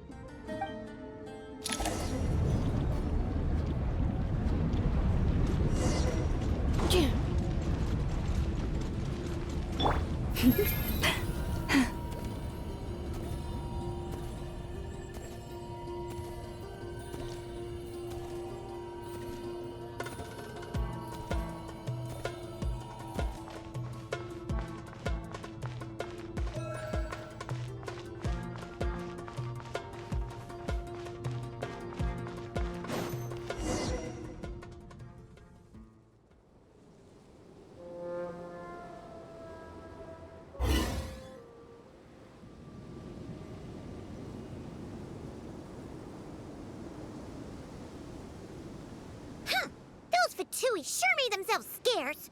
It's like they were never here. The Fatui? They came to the desert again? Yep. No idea what they're planning this time. They were being very coy about it. How have you been, Jet? Well, since we last met, I've started my own band of mercs. We've actually made quite a name for ourselves. Oh, yeah. On a slightly different note, I have some good news. I finally took care of Masaira. Not much to write home about. It was just another day. Found his hideout. Dragged him out of his cozy little bed. He tried to talk me into seeing his point of view, as usual. But I'm way past that by now. There was nothing he could say to save his life. What about you guys? Bet you'd forgotten all about me and Ben, huh? Of course not! We're super duper best friends!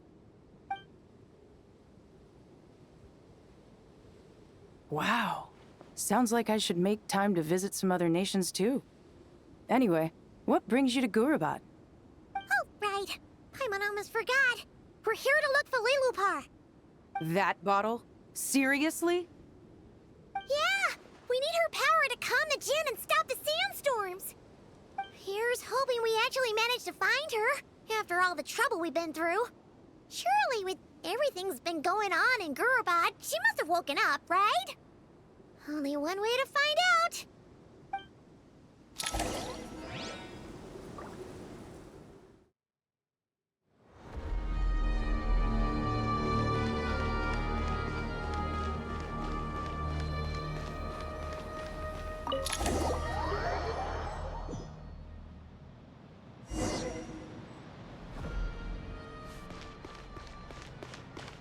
Let's see.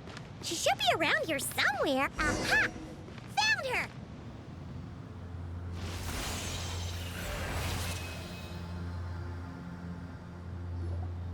Lilupar! What a long dream that was. It's been a while, my master. Oh, and you're here too, little wildcat. The four of us back together again. Imagine that. After we last parted ways, I merged with the land beneath Gurabad to suppress the dark calamity stirring in the depths. It rekindled the flame of vengeance within the Jinn, depriving Gurabad of any hope of peace. I fought against it for a long, long time. Until one day, I sensed a change in a foreign land to the west. Suddenly, the pitch-black abyss fell silent.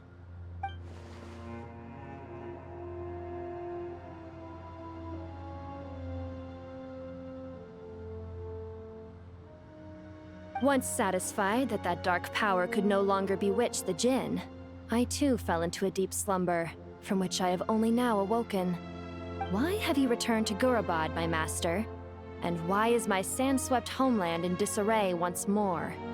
Well, basically, Sumeru's in danger and a lot of our friends are affected. Some bad guys messed around with Irminsul and now they've released the Jinn in here. We managed to chase off the culprits, but we have no idea how to seal this place back up and stop the sandstorms.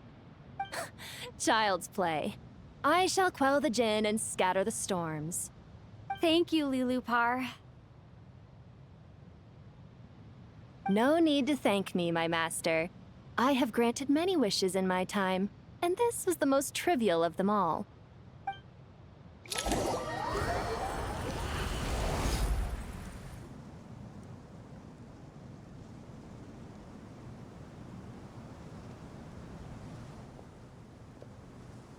The sandstorm's gone. The sun shines bright again. When I said that we'd meet again under a lovelier sun, this was exactly how I imagined it. Yay! Although, honestly, Paimon would love to hang out with you more, even if the weather sucked. Well, there shouldn't be any more Jinn breaking out, right? Are we okay to head back? Sounds good. You can introduce us to your other friends. Another adventure begins. Lovely. The storms have stopped! We should be able to get to the Temple of Silence without any problems now. Time to regroup!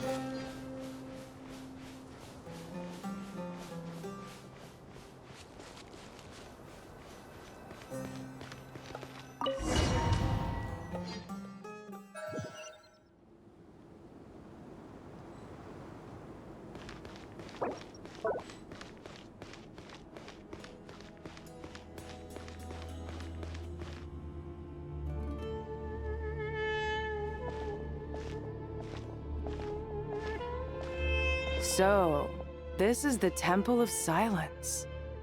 I've heard the Nagarjanites mention it in passing, but I never imagined it would be this big. It's colossal. I thought the temple moved to the rainforest ages ago. When did they scamper back into the desert? I don't know. This plan sounds a little too risky for my liking. Even in King Deshret's day, this was experimental technology. We have no idea what could happen if we activate it. Well, unless you know of another viable alternative for the Akasha terminal, I'm afraid this is our only option. The plan is sound, and the risks are manageable. However, if we are to proceed, we must act quickly. The scale of this project is enormous. Even with Kaveh, Faruzan, and every other scholar of mechanics working on it full-time, the proposed modifications won't happen overnight.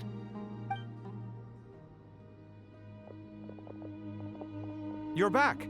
Everything all right? And who are they? Friends of yours? Pretty much everyone in the Temple of Silence is. This guy's Kaveh, and the one next to him is Alhaitham. Hello, I'm Jet, and this is Lilupar. Oh, a famous name from the history books. Pleased to meet you. A friend of a friend is a friend of mine, as they say. Who's they? Huh? Do people not say that? Not in the desert. Friends you can trust, but friends of friends?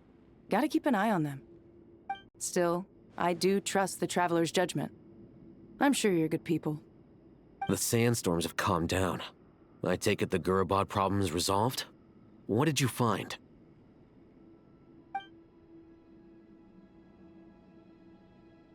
And after getting all smarmy with us, he trapped us there.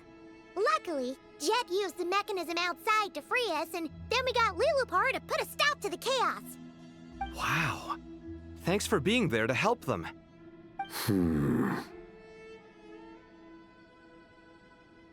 So, this mystery man openly admitted that he was merely a Harbinger subordinate.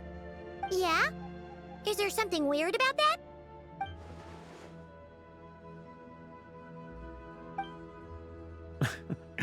I assume you aren't naive enough to expect answers from an enemy. Well deduced. Our commander, Dottore, died in Nod-Krai.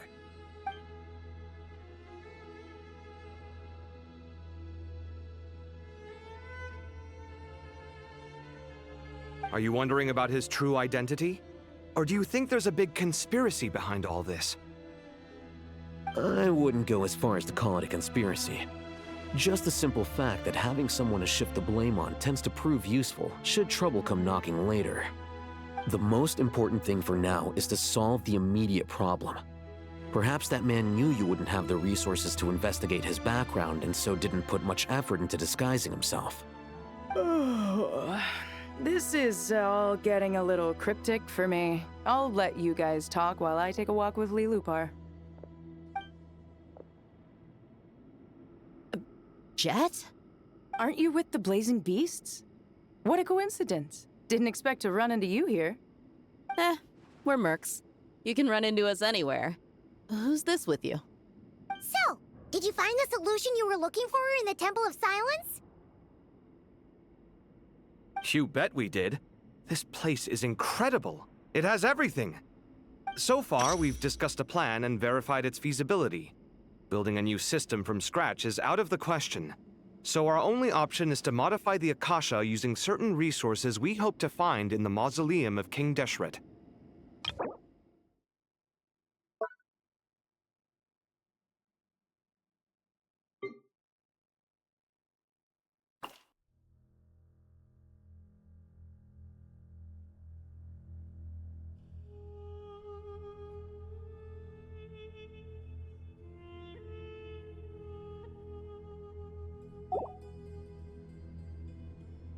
According to certain sources in the Temple of Silence, there is a core device in King Deshret's mausoleum known as Aru. Little is known about this device in academic circles, which suggests it was hidden quite effectively.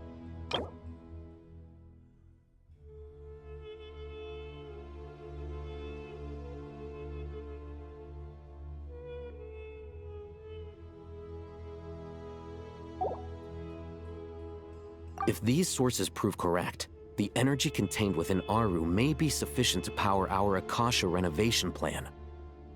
However, this raises difficult questions regarding technological integration. The sages are still debating it. Yeah, but I'm sure they'll reach a compromise once they've argued it out. The people of the rainforest are always cautious when it comes to desert technology. But times of crisis like this leave us with little choice. Wait, Paimon has a question. Is this the same Aru we've heard of before? It's sealed off, right? Some sort of prison where the Goat King, Ibis King, and Crocodile King are locked up. Well remembered. Yes, that's exactly right. According to our records, Aru was the most brilliant creation King Deshret ever conceived of. Built by divine and mortal artisans working together. It was a miraculous accomplishment, and it lies hidden deep within the king's mausoleum to this day. That being said, what Aru actually does and why it was built, those are deep secrets we are not privy to. Until recently, I wouldn't have been optimistic that the place even exists. The only reason I'm inclined to believe it now is because we heard it from the Ibis King Thoth himself at his temple. The tale of how the 3 retainers of Al-Akhmar were imprisoned in Aru. Paimon totally gets that. When Paimon first heard about it, she thought it sounded pretty unbelievable too. Do you guys still remember that? The Ibis King told us they were trapped in Aru, and that they had to answer 3 questions to get out. I think I remember. What causes our rise and fall? What obliterates love and hate? And what determines truth and falsehood? Those were the 3 questions, right? Yeah. If only Nefer were here. She's dealt with the Ibis King before, so she might know more. Oh, Nefer is a friend we met in Nod-Krai. Nod-Krai? Funny. She showed up here earlier. Huh? Yeah. Had another lady with her, too. Both said they knew you. They contacted the sages, claiming they might be able to offer some assistance. Really? They came here to help out? Yes, really. It was just before you got back. One of them said she's made Nod-Krai her home. If she's the person you were talking about, then... Looks like betting on Aru was the right choice. See? They're right over there. Nicole! Nefer! Why, hello! We're here to help.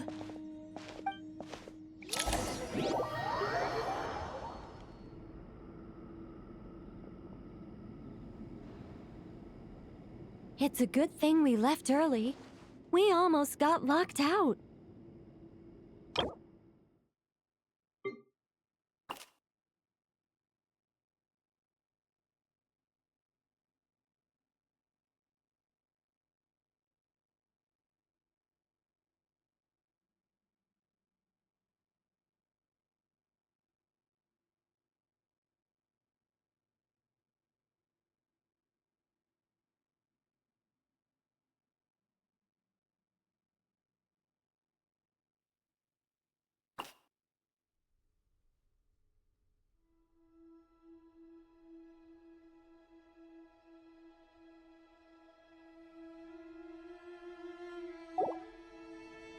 Locked out?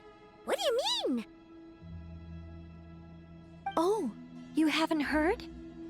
An invisible barrier has appeared around Sumeru's borders, cutting off all travel in and out. No one can leave and no one can enter. Sumeru has become a lonely island. Are the Fatui behind this too? Actually, no. This has nothing to do with them. I suspect it's a defense mechanism within Irminsul itself.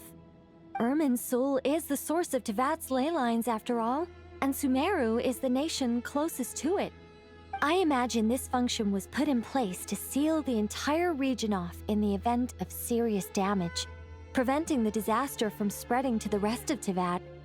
It may have been implemented long ago. But doesn't that mean that the people here won't be able to escape to other nations if the anomaly keeps spreading? Currently, that does appear to be the case, which is precisely why I am here. This is a critical moment for the world, and Sumeru is the eye of the storm. Paimon's surprised you managed to convince her to come back to Sumeru. Indeed. Even for someone of my wisdom and eloquence, this tested my skills to the limit. And why should it concern me that Sumeru's in trouble? Surely you don't think I still have feelings for that place? Judging by your tone, I suppose you don't. Sounds like you don't know much about my past. And here I thought you knew everything. All I know is that the Ibis King is the source of your power. He was quite a prominent moon envoy once upon a time, so I do know a thing or two about him. As for your past, I have ways to learn the full story if I wish to. But everyone has secrets they'd rather keep to themselves, wouldn't you say? I'm glad you see it that way, Miss Nicole. I've chosen to call Nod-Krai home, which is why I did my part in its hour of need. That doesn't mean world savings become a habit with me. I have no particular desire to play hero in Sumeru, thank you. I understand. Human emotions do not appear and disappear without cause. There is always a reason to be found behind both salvation and destruction. Still, if time has taught me anything, it's that human emotions are often complex and in conflict. That's why people change their minds about things all the time. But that's where we angels come in. Our duty, ultimately, is to guide people towards their deepest, truest desires and help bring them to fruition. So I wish to hear about your past, because I do not believe you are motivated by hatred alone. And if we still arrive at different conclusions in the end, that's okay.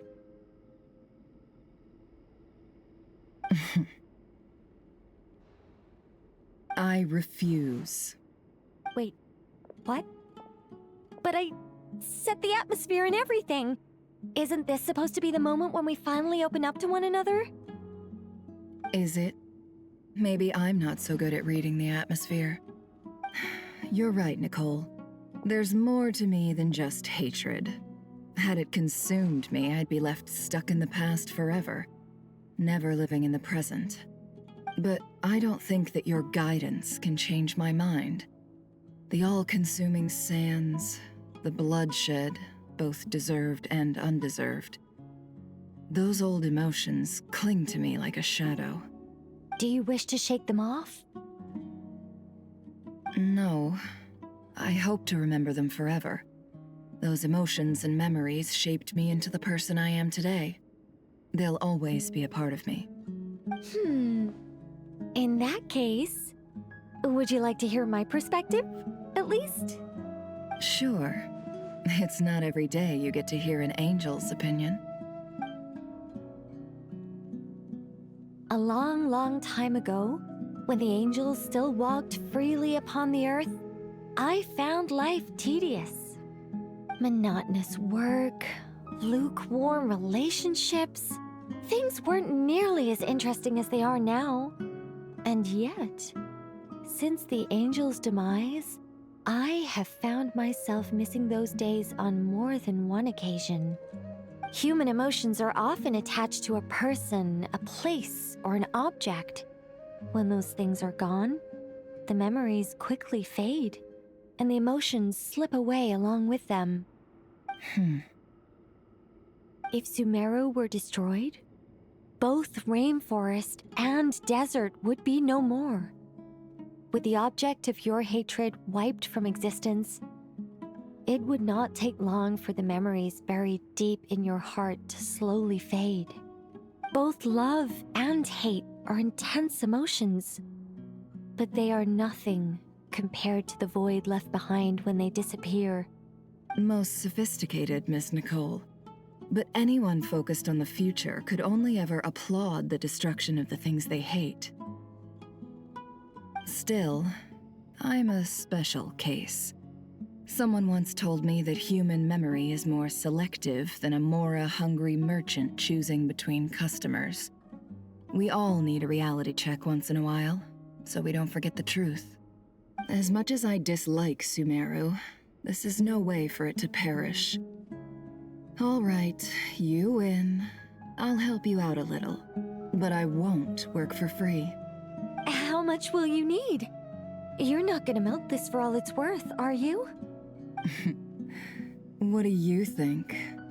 I'll be upfront with you. I don't have much more on me.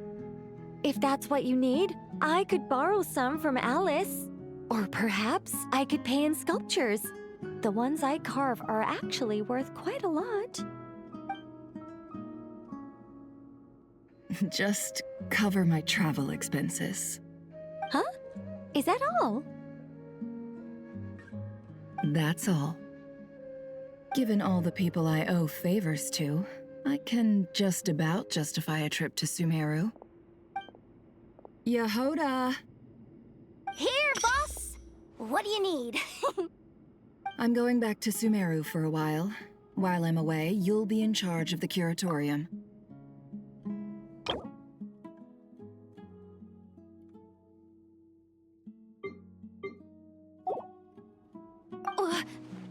Me? I'm in charge? Whoa! Don't worry, boss. You can count on me! And that was how the ingenious Angel Nicole brought you the perfect person for the job in your hour of need. Hip hip hooray! That was far more detailed than necessary.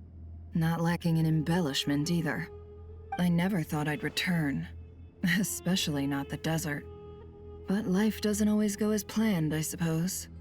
What's Candace up to? I don't think I've seen her yet. She is still taking care of things in our village. Should be joining us before too long.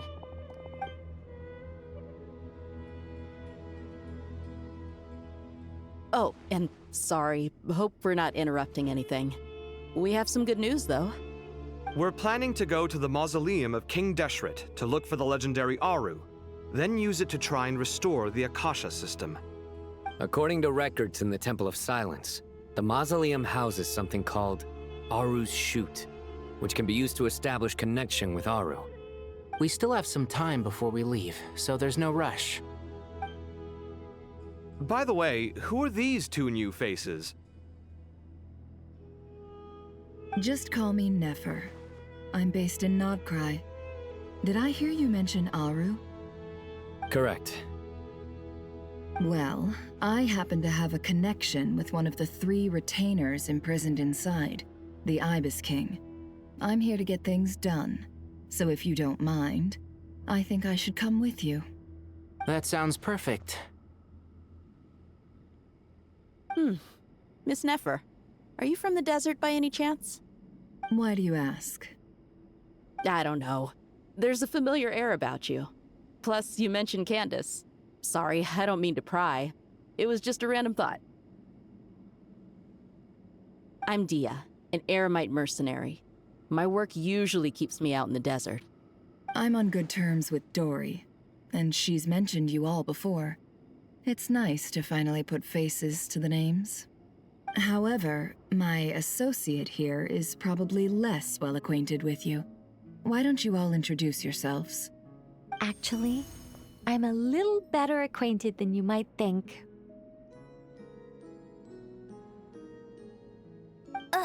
Huh? Huh. Are my eyes playing tricks on me? It looked like you spoke without moving your mouth. Ventriloquism. I have heard tell of it before. What is it, Kale? It's you! You're the voice who's been speaking in my head, aren't you? You encouraged me to report my dreams to the Dendro Archon, and got me to recite that magic prayer. Mm-hmm. I have many titles, but let's go with the most pertinent one. I am Nicole Rain, an angel who has lived since ancient times. An angel? Sounds like a big deal, but, what exactly is an angel? Oh, Well, we're a rather long-living race of beings. Not gods, technically, but we can still tell you a lot of stories from ancient history. Yep! And she's also an amazing sculptor! You could say she's a real creative type. Well, ma'am, if both the Traveler and Paimon give you rave reviews, you must be pretty impressive. Oh, please don't call me ma'am. I find it so awkward when people get too formal with me. Just relax and be yourselves. No need to be nervous. Miss Nicole, if it's okay, could I ask you a few questions? Yes, you may. I can see your heart is filled with confusion, and you are desperate for answers. I also know which questions you want to ask me. Why did you dream of Sumeru City in disarray? Why did those verses soothe the djinn only when recited by you? I can guide you to the truth, but it involves a personal secret of yours. I'd prefer to speak with you alone, if possible.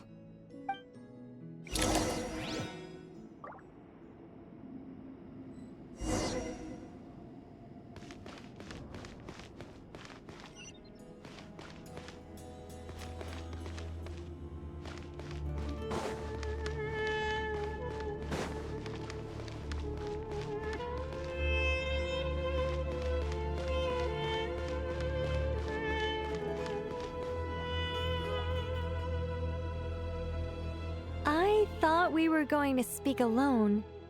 This is a lot more people than I was expecting. What's wrong with it? Even the doctors at Dar al-Shifa allow patients to be accompanied by family members.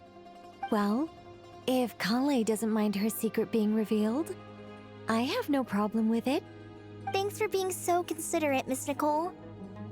I don't know what secret you mean, but whatever it is, there's no need for me to hide it from my closest friends. Closest friends? It's so nice to hear that. All right. In that case, I'll get right to it. Kale, are you aware that there are god remains inside your body? I am. When I was young, I got sick with Elazar. Nothing could cure it. The Fatui convinced my mom and dad that they could help, and I was sent to an unfamiliar place. There were a lot of other kids just like me there. This creepy guy injected us with some strange medicine, which I heard contained god remains. I can still remember the pain like it was yesterday. But thanks to the friends who've stuck by me all this time, I've gradually been able to overcome those memories. Anyway, so you're saying that what happened to me has something to do with the god remains they injected me with? Yes. Those were the remains of Nabu Malikata, the goddess of flowers. What? Huh. Fascinating. You don't seem surprised like the rest of us. Why? The possibility crossed my mind when Kale recited the Goddess of Flowers song and calmed the Jinn. You made Paimon jump! What are you doing here, Lilupar? I was merely passing through when I heard the name of the Goddess of Flowers. Be assured that I share your surprise. You, with the hat. Are you certain? I sense no trace of the Lord of Flowers within her. Well, it is a very small fragment. Unless special methods are used to manifest its power, even her closest acquaintances would find it near impossible to detect. After the goddess passed away, her remains were scattered across the desert. King Deshret gathered all the pieces he could find and buried them in the Eternal Oasis. But some fragments remained unaccounted for. Eventually, the Fatui must have found a way to track some of them down. Presumably for use in some experiment. It's not an uncommon occurrence. You're more shaken than I thought. In one sense, you've been extraordinarily lucky. So many people who yearn for this kind of power never attain it, yet you have coexisted with her all this time without even realizing it. I don't know what to say. I'm glad that I could help everyone with this power, really. But knowing that a fragment of the Goddess of Flowers is inside my body is... it's a strange feeling. Well, people value their autonomy very highly. Even a well-intentioned intruder can shake one's sense of self. I understand how you feel, Kale. But once you get used to it, you'll find it's nothing to be concerned about. Huh. I guess you, of all people, have a good reason to speak on this. 2 good reasons, in fact. Incidentally, 3 is the maximum number of Hermanubis' Ba fragments that I could bear.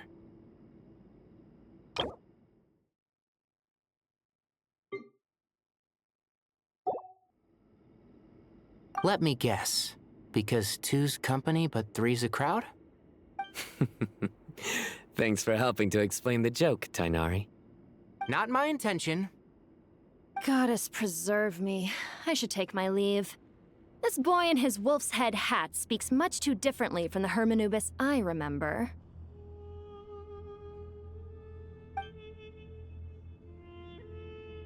Kale, all I'm trying to say is, no matter how many Hermanubis fragments there are within me, you wouldn't think of me as Hermanubis.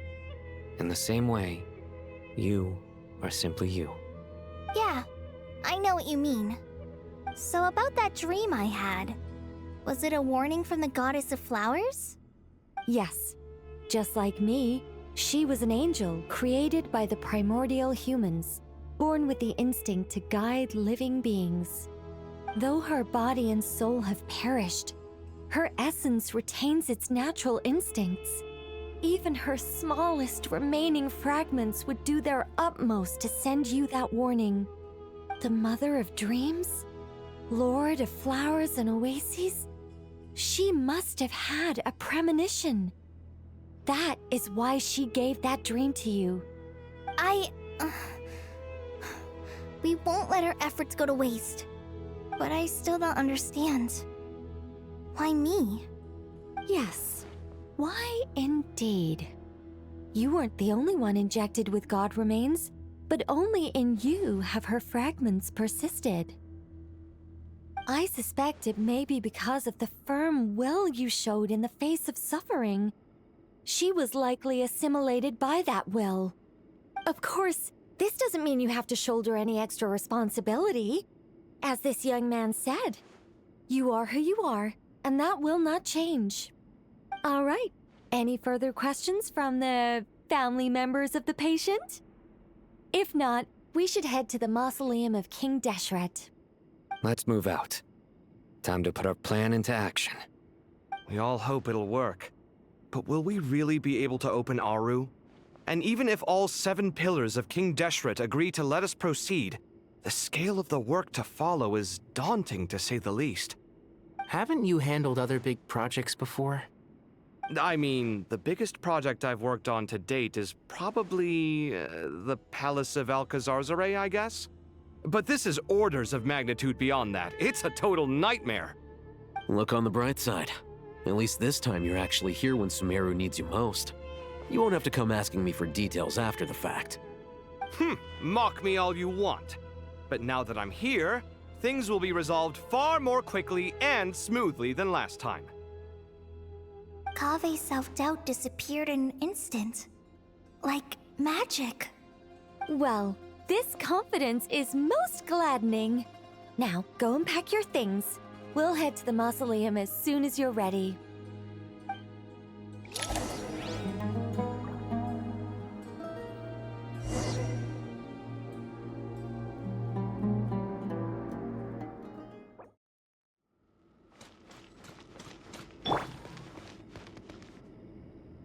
Oh, Miss Nicole. I heard you're a very talented sculptor. Is that true? Oh, I don't know. I wouldn't want to blow my own trumpet. Honestly, even though Kasharawar is best known for its focus on mechanics, plenty of Kasharawar scholars are quite serious about sculpting as a hobby. So if they rate your work, that's enough for us. We just have to take a look. Who's we? Myself and a few other scholars. Kashif, Daneshvar, come take a look. Oh, well, if you insist, I suppose there's no harm in showing you.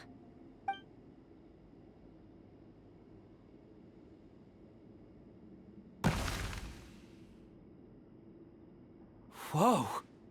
Where did that come from? Look at the level of detail. It's so lifelike. The squirrel descends from the heavens like a champion, and the earth trembles beneath its feet. What do you think? Striking, isn't it? Kaveh? Kaveh, come here for a sec. Oh, and Madame Faruzan, didn't you used to study in our darshan? Come take a look. All right, but hang on a moment. I have to finish reviewing this proposal first. You called? What is it, youngster? This squirrel statue. Isn't it cute? Oh, a squirrel. I wouldn't say cute per se. The realism is what stands out to me. Were you trying to carve a statue of a hero, young lady? Oh, a hero? I suppose so. Actually, I didn't really have a specific theme in mind. I just started working on it, and this is how it turned out. I see. Well, do you tend to read novels about heroes in your spare time? As a matter of fact, I do quite enjoy those. Everyone loves a good tale of daring do, right?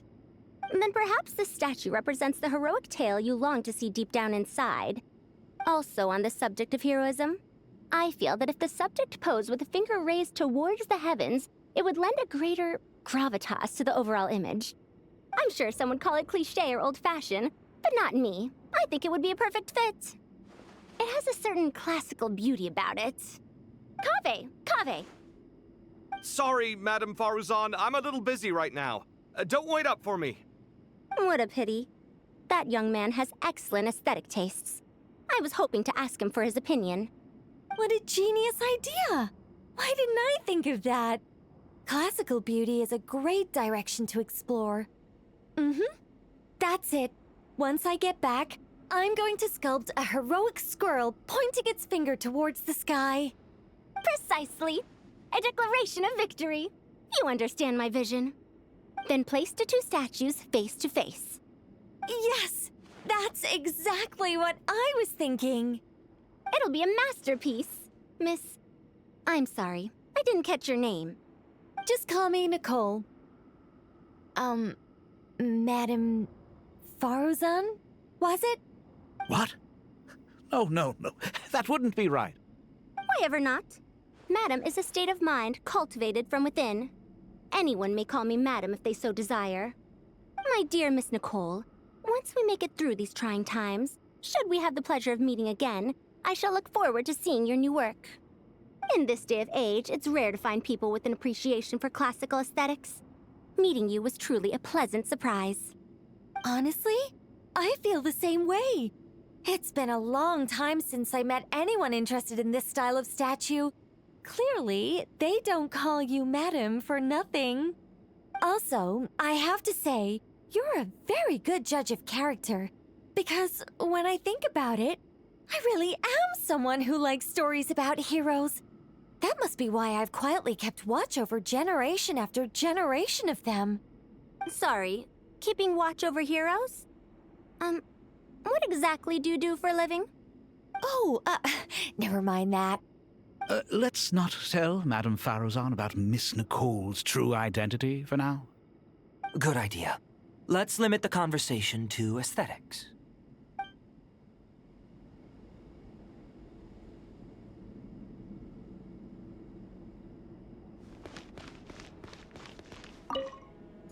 What's wrong? You look a little depressed. Kale got a fragment of the goddess of flowers, and all I got was one of the 7 pillars who served under King Deshret. I lost out, didn't I? That's what you're upset about?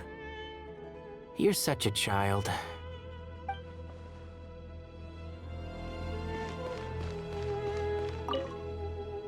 Oh, so many books.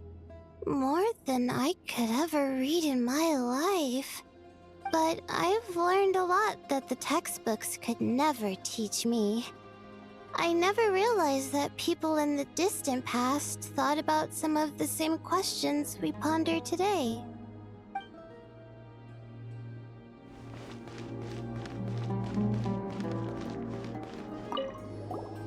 Paimon!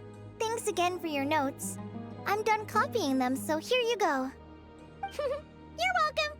Just let Paimon know if you ever need help again.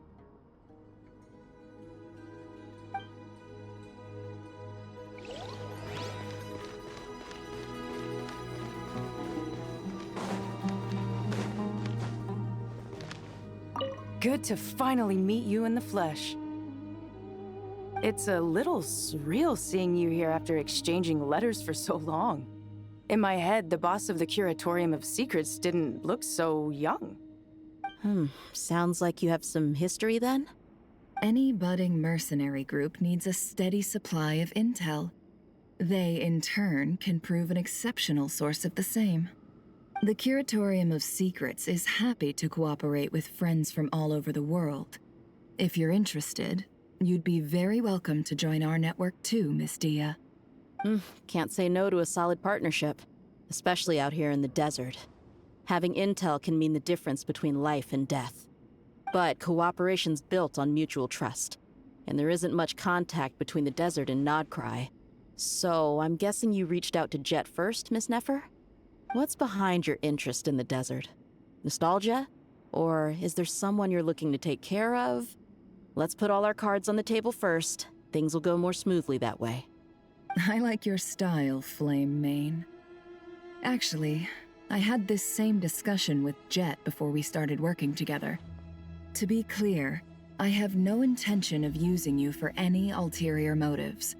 And I have no enemies in the desert as things stand now. Were that to change, I wouldn't drag outsiders into a conflict that doesn't concern them. There's no point in doing certain things if you don't do them yourself. Wouldn't you agree? Well said. Taking responsibility for one's own affairs is the way of the desert folk. Huh. It's like you're one of us.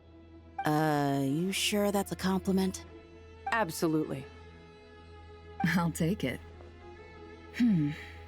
Perhaps we can discuss our cooperation in more detail now? Sure.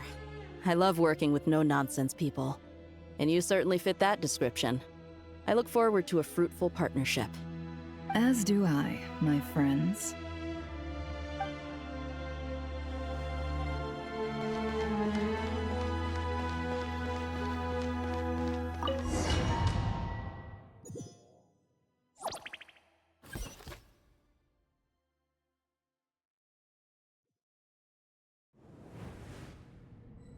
I hope everyone's ready. We'll be arriving at our destination very shortly.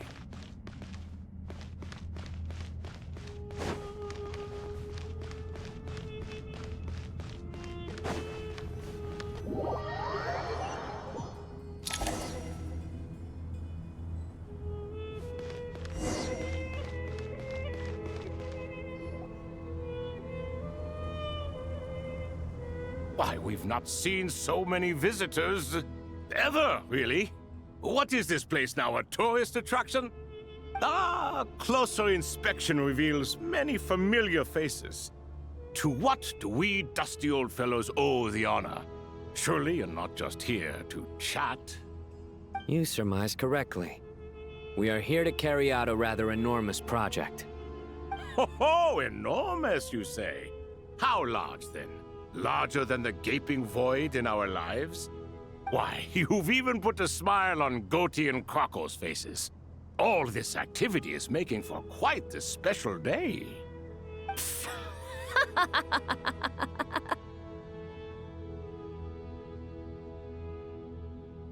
I know that laugh. Lilipar? What on earth are you doing here? Oh, this is hilarious. Turns out good things really do come to those who wait. As long as you stay alive long enough. When did you three get locked up in here? And still you act all high and mighty, putting on a show for the younglings. Truly hysterical. Why, you... Yes, I know. No need to shout. You're right, Lilipar. Goatee, Crocco, and I all have the same problem. But didn't King Deshret seal you away?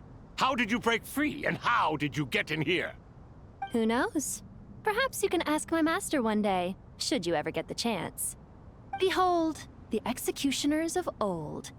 Some have turned into fragments residing in human bodies, and others are imprisoned eternally, leaving not a single shard behind. It's almost tragic, watching lowly prisoners like you act all self-important. Curiosity gnaws at you, doesn't it? Your interest in the outside world threatens to burst you at the seams. I'm starting to take a liking to this magic bottle lady.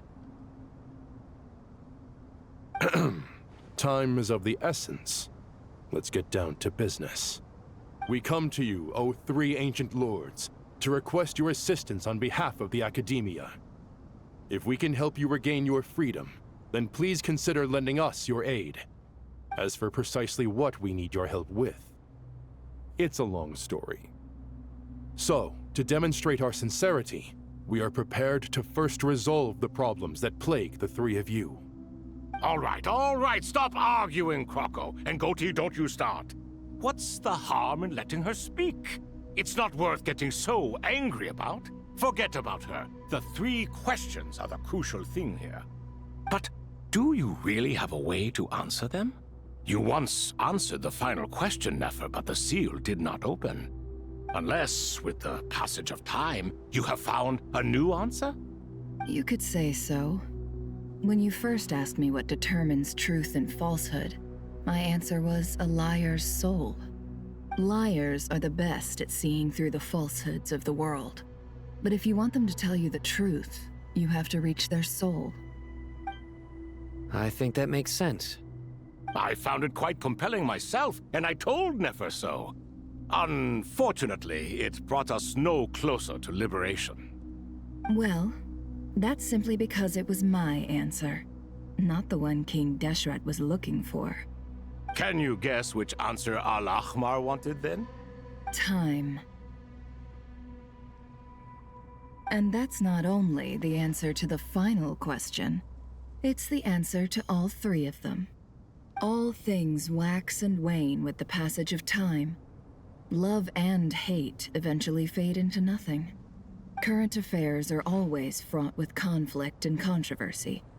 Only time can distinguish between right and wrong. You once described King Deshret as a proud man. I'd say that the prouder someone is, the more inclined they are to believe that only time is qualified to be their judge. Time. Well. Indeed. Perhaps in building Aru, our king was in fact attempting to reverse time, to bring love and hate, right and wrong, the rise and fall of all things back to their point of origin.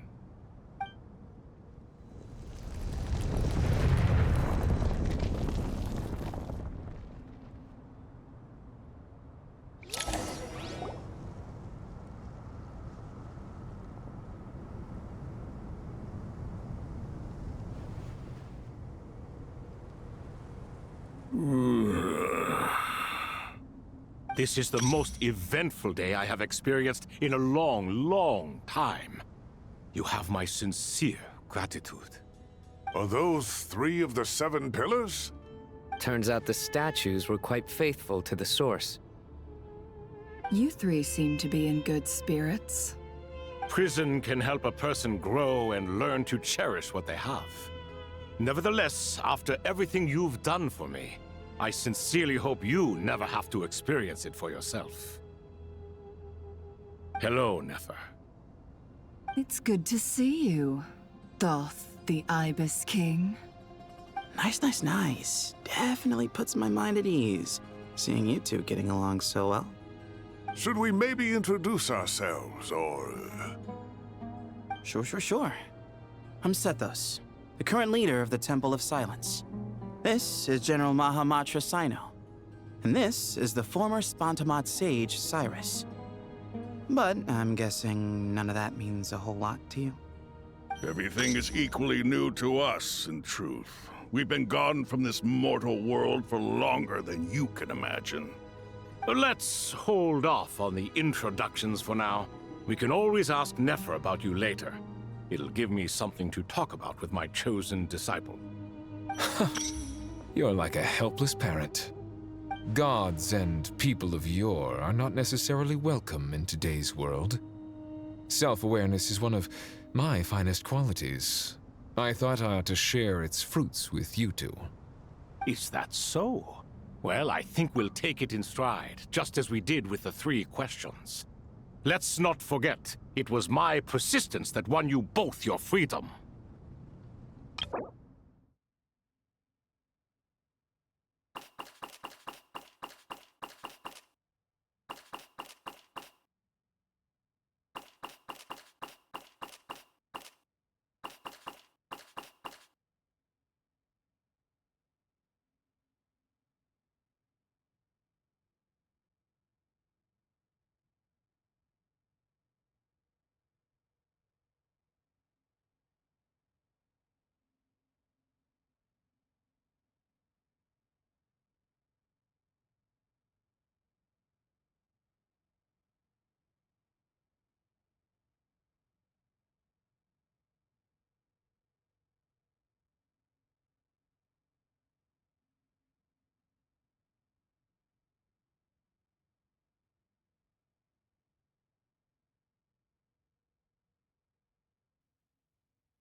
Fair point. I have to applaud your persistence. And I must praise you for your wisdom. Now, state your wishes, young ones. I'm sorry?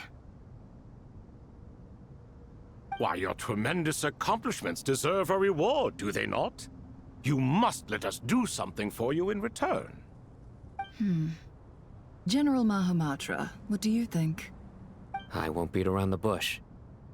Sumeru is facing a crisis the likes of which have never been seen before. And we need your help. Every calamity throughout the ages has been connected to us in one way or another, whether we were its cause or consequence. Whatever is wrong with Irminsul, it severely affected the Dendro Archon. She fell into a coma, and is currently receiving treatment from the Dendro Dragon. The Dendro Dragon? I'm sorry, the Dendro Dragon is helping to heal the Dendro Archon? Not a pep, surely. Not vicious, cruel a pep who possesses no virtues aside from her basic instincts. Ah, good heavens. Oh, I shudder to think what could have caused Lesser Lord Kusanali to suffer such a plight. Still, why would the Dendro Dragon lend you her aid? She has always held nothing but contempt for the Archons. I suppose she and Kusanali must have some history. You can help us make history, too. A smooth talker. Well said, lad. Currently, no one can connect to Irminsul. We hope that by opening up Aru and making some modifications to it, we can use its technology to our advantage. Unfortunately, Aru is an imperfect creation. King Deshret never managed to realize his full vision before his death. Much remains to be done if it is to be pitted against Irminsul itself. Besides, I hear your reasons, but to give Aru up over such would be... The archaeological records clearly indicate that although Aru's construction took a long time, it was not beyond human means to achieve.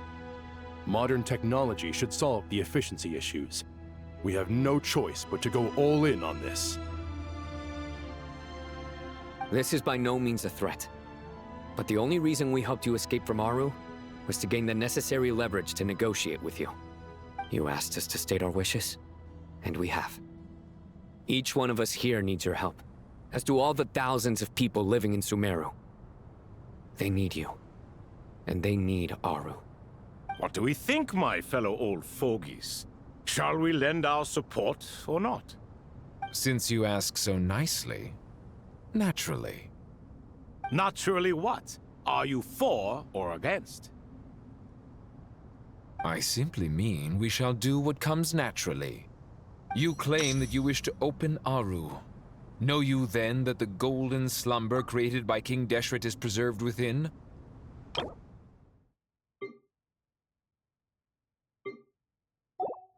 We do. We understand the risks involved. In all likelihood, the mortal world will never again be able to replicate King Deshret's work. Never will there be another chance to come so close to creating a utopia. Knowing this, are you sure of your decision? We are sure. Before people can dream, they must first live. If your minds are made up, very well. We shall summon our erstwhile colleagues to discuss this further. Saint Shezepank, Saint Bennu. Once you surrendered to silence and were buried with King Deshret. But now, we invoke the right to awaken you with our voices.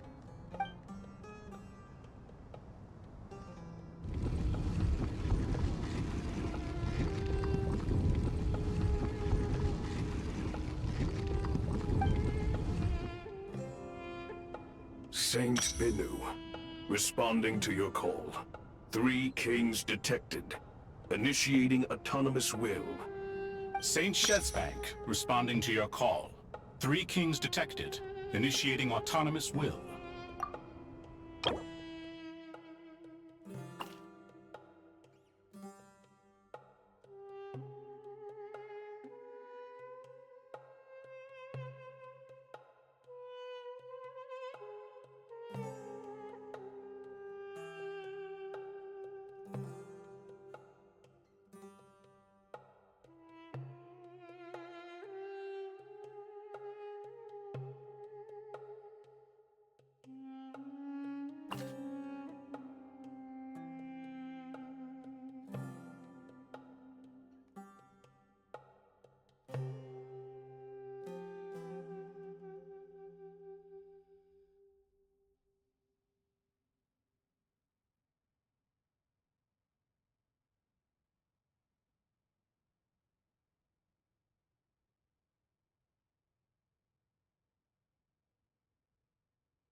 Ah, Lord Herreshoff.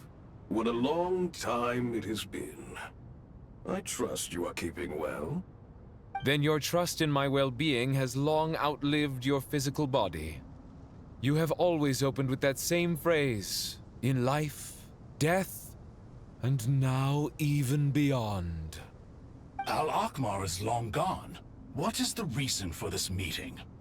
You're awake? Good. We are voting on whether to give the people of present-day Sumeru access to Aru and permit them to perform technological renovations. You have the right to support or oppose the motion. Aru is the pride of Al-Akhmar. Opening Aru requires the unanimous consent of the 7 pillars. I hope you have a convincing reason to present to us. Sumeru is currently in the midst of a major calamity. Let us not forget that while Al-Akhmar was a stern ruler, he was also a teacher of wisdom. A god without his people shall cease to exist, and King Deshret's greatest wish was to provide protection for his people.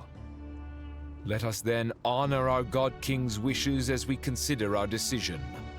I do not mean to mock these proceedings, but what is the point of a unanimous vote when we know that the last of the 7 pillars, the Dendro Dragon Apep, will never communicate with us? This will no doubt surprise your mechanical mind, and I have no intention of trying to persuade you it is true. But Apep is, in fact, healing the Dendro Archon as we speak. Huh? Can someone attest to this? Do we have any proof? I ask the 3 kings, can any of you vouch for the truth of this claim? Naturally, the Ibis King, Thoth. What? It was Thoth's disciples who revealed the truth to us. We need not debate its veracity. Simply let Thoth bear accountability. That way the rest of us may have a clear conscience. Herreshoff, you diabolical fiend! I awakened our former colleagues for you, supported your opinion, and backed your decision. What sort of fiend would do that? I miss the days when Hermanubis was still around. At times like this, he would offer to take accountability. What are you trying to say? Is my word worth less to you than Hermanubis's? Hypocrite though you are, Lord Thoth, you are humorous in equal measure. How could we bear not to associate with a character such as you? I, Saint Shezbank, approve the Goat King's proposal. Since King Deshret is no more, we shall receive no reprimand for acting beyond our remit. Nevertheless, I sincerely hope that those before us understand the significance of what they intend to do. Remember, the moment that Aru is liberated, the myriad souls residing within the Golden Slumber will return to the ley lines. And once the ley lines flow again, these souls shall in turn be received by Irminsul. To take this step is to bring the perfect afterlife created by our king to a permanent end. We understand that well, and we have decided to proceed regardless. Furthermore, the contemporary human perspective would contend that confining souls in this way is no act of benevolence. The deceased have a right to rest in peace. King Deshret's creation is clearly a place of rest and peace. It is just that many do not see it this way. But no matter. Saint Binu approves. Hermanubis' representative and the Dendro Dragon Apep made their choice ahead of time, while the Goat King, Ibis King, and Crocodile King have also granted permission to liberate Aru.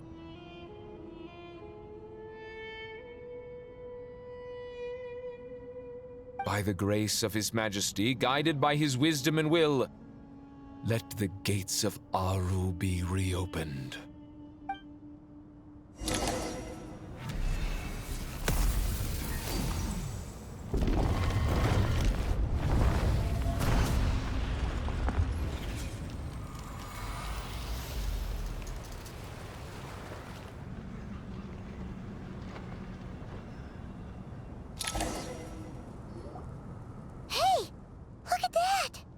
What's this? Are we under attack?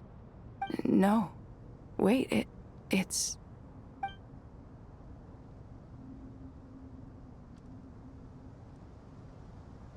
Here you are. Through the sands of time. I see you. Father.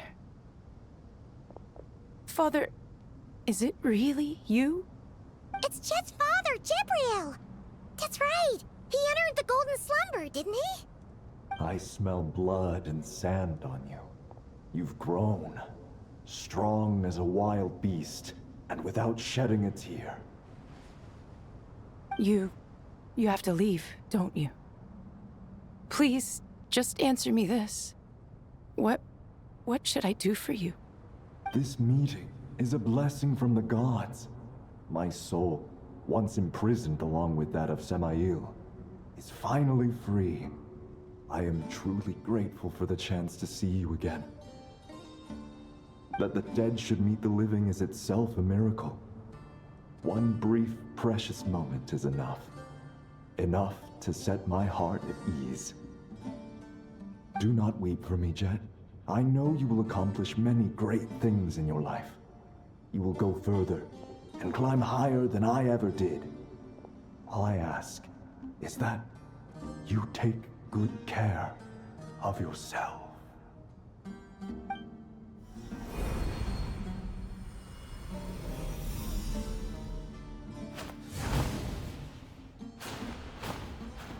Father! Father! Father. Hey, Jet. Do you want something to eat? Maybe it'll help you feel better. I'm fine. Thanks, Paimon. It was just a little sudden. The chance to see my father again meant the world to me. He was trapped in the golden slumber for our sake. And now, after all this time, he can finally rest in peace. I'm glad. It's a huge relief.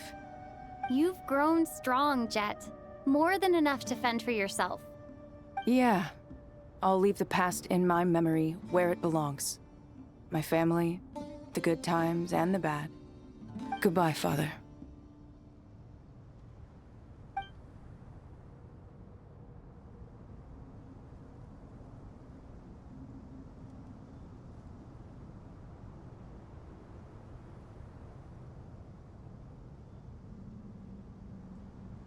Ah, me, what a touching reunion that was.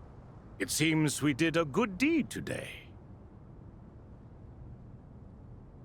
We three retainers, once imprisoned for our iniquity, are surely the least qualified to judge whether this deed is good or bad. Either way, Aru is open. Now you have your opportunity, and with it, whatever trouble may ensue.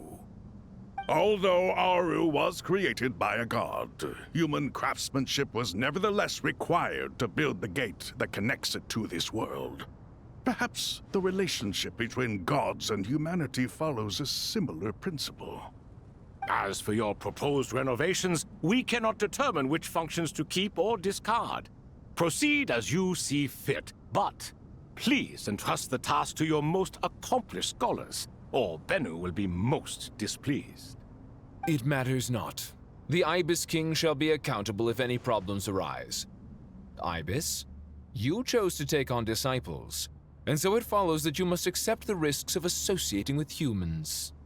If I'd known you'd be like this, I would have locked all of you away in Aru, never to leave again for all eternity. All of us? What does this have to do with me? Vilify me no further. Scholars, since you have liberated Aru, allow me to present you with a gift. Using Aru's power, we shall install a defense mechanism at our king's mausoleum. You must be guarded even against Irminsul itself. This shall afford you some convenience. Unseen and unheard. From this moment forth, none may by sight or hearing perceive anything said or done within the mausoleum. Amazing. And all this is achieved just with the power of Aru? With technology from the heavens, the possibilities are endless. Just because King Deshret did not use it for this purpose does not mean that it cannot be done. So, marvel away. This is the reward you have earned. All right. Well, that resolves the issue of confidentiality. What about the technical side? Do we have the manpower? Why, yes. I've already contacted them. They'll be here soon.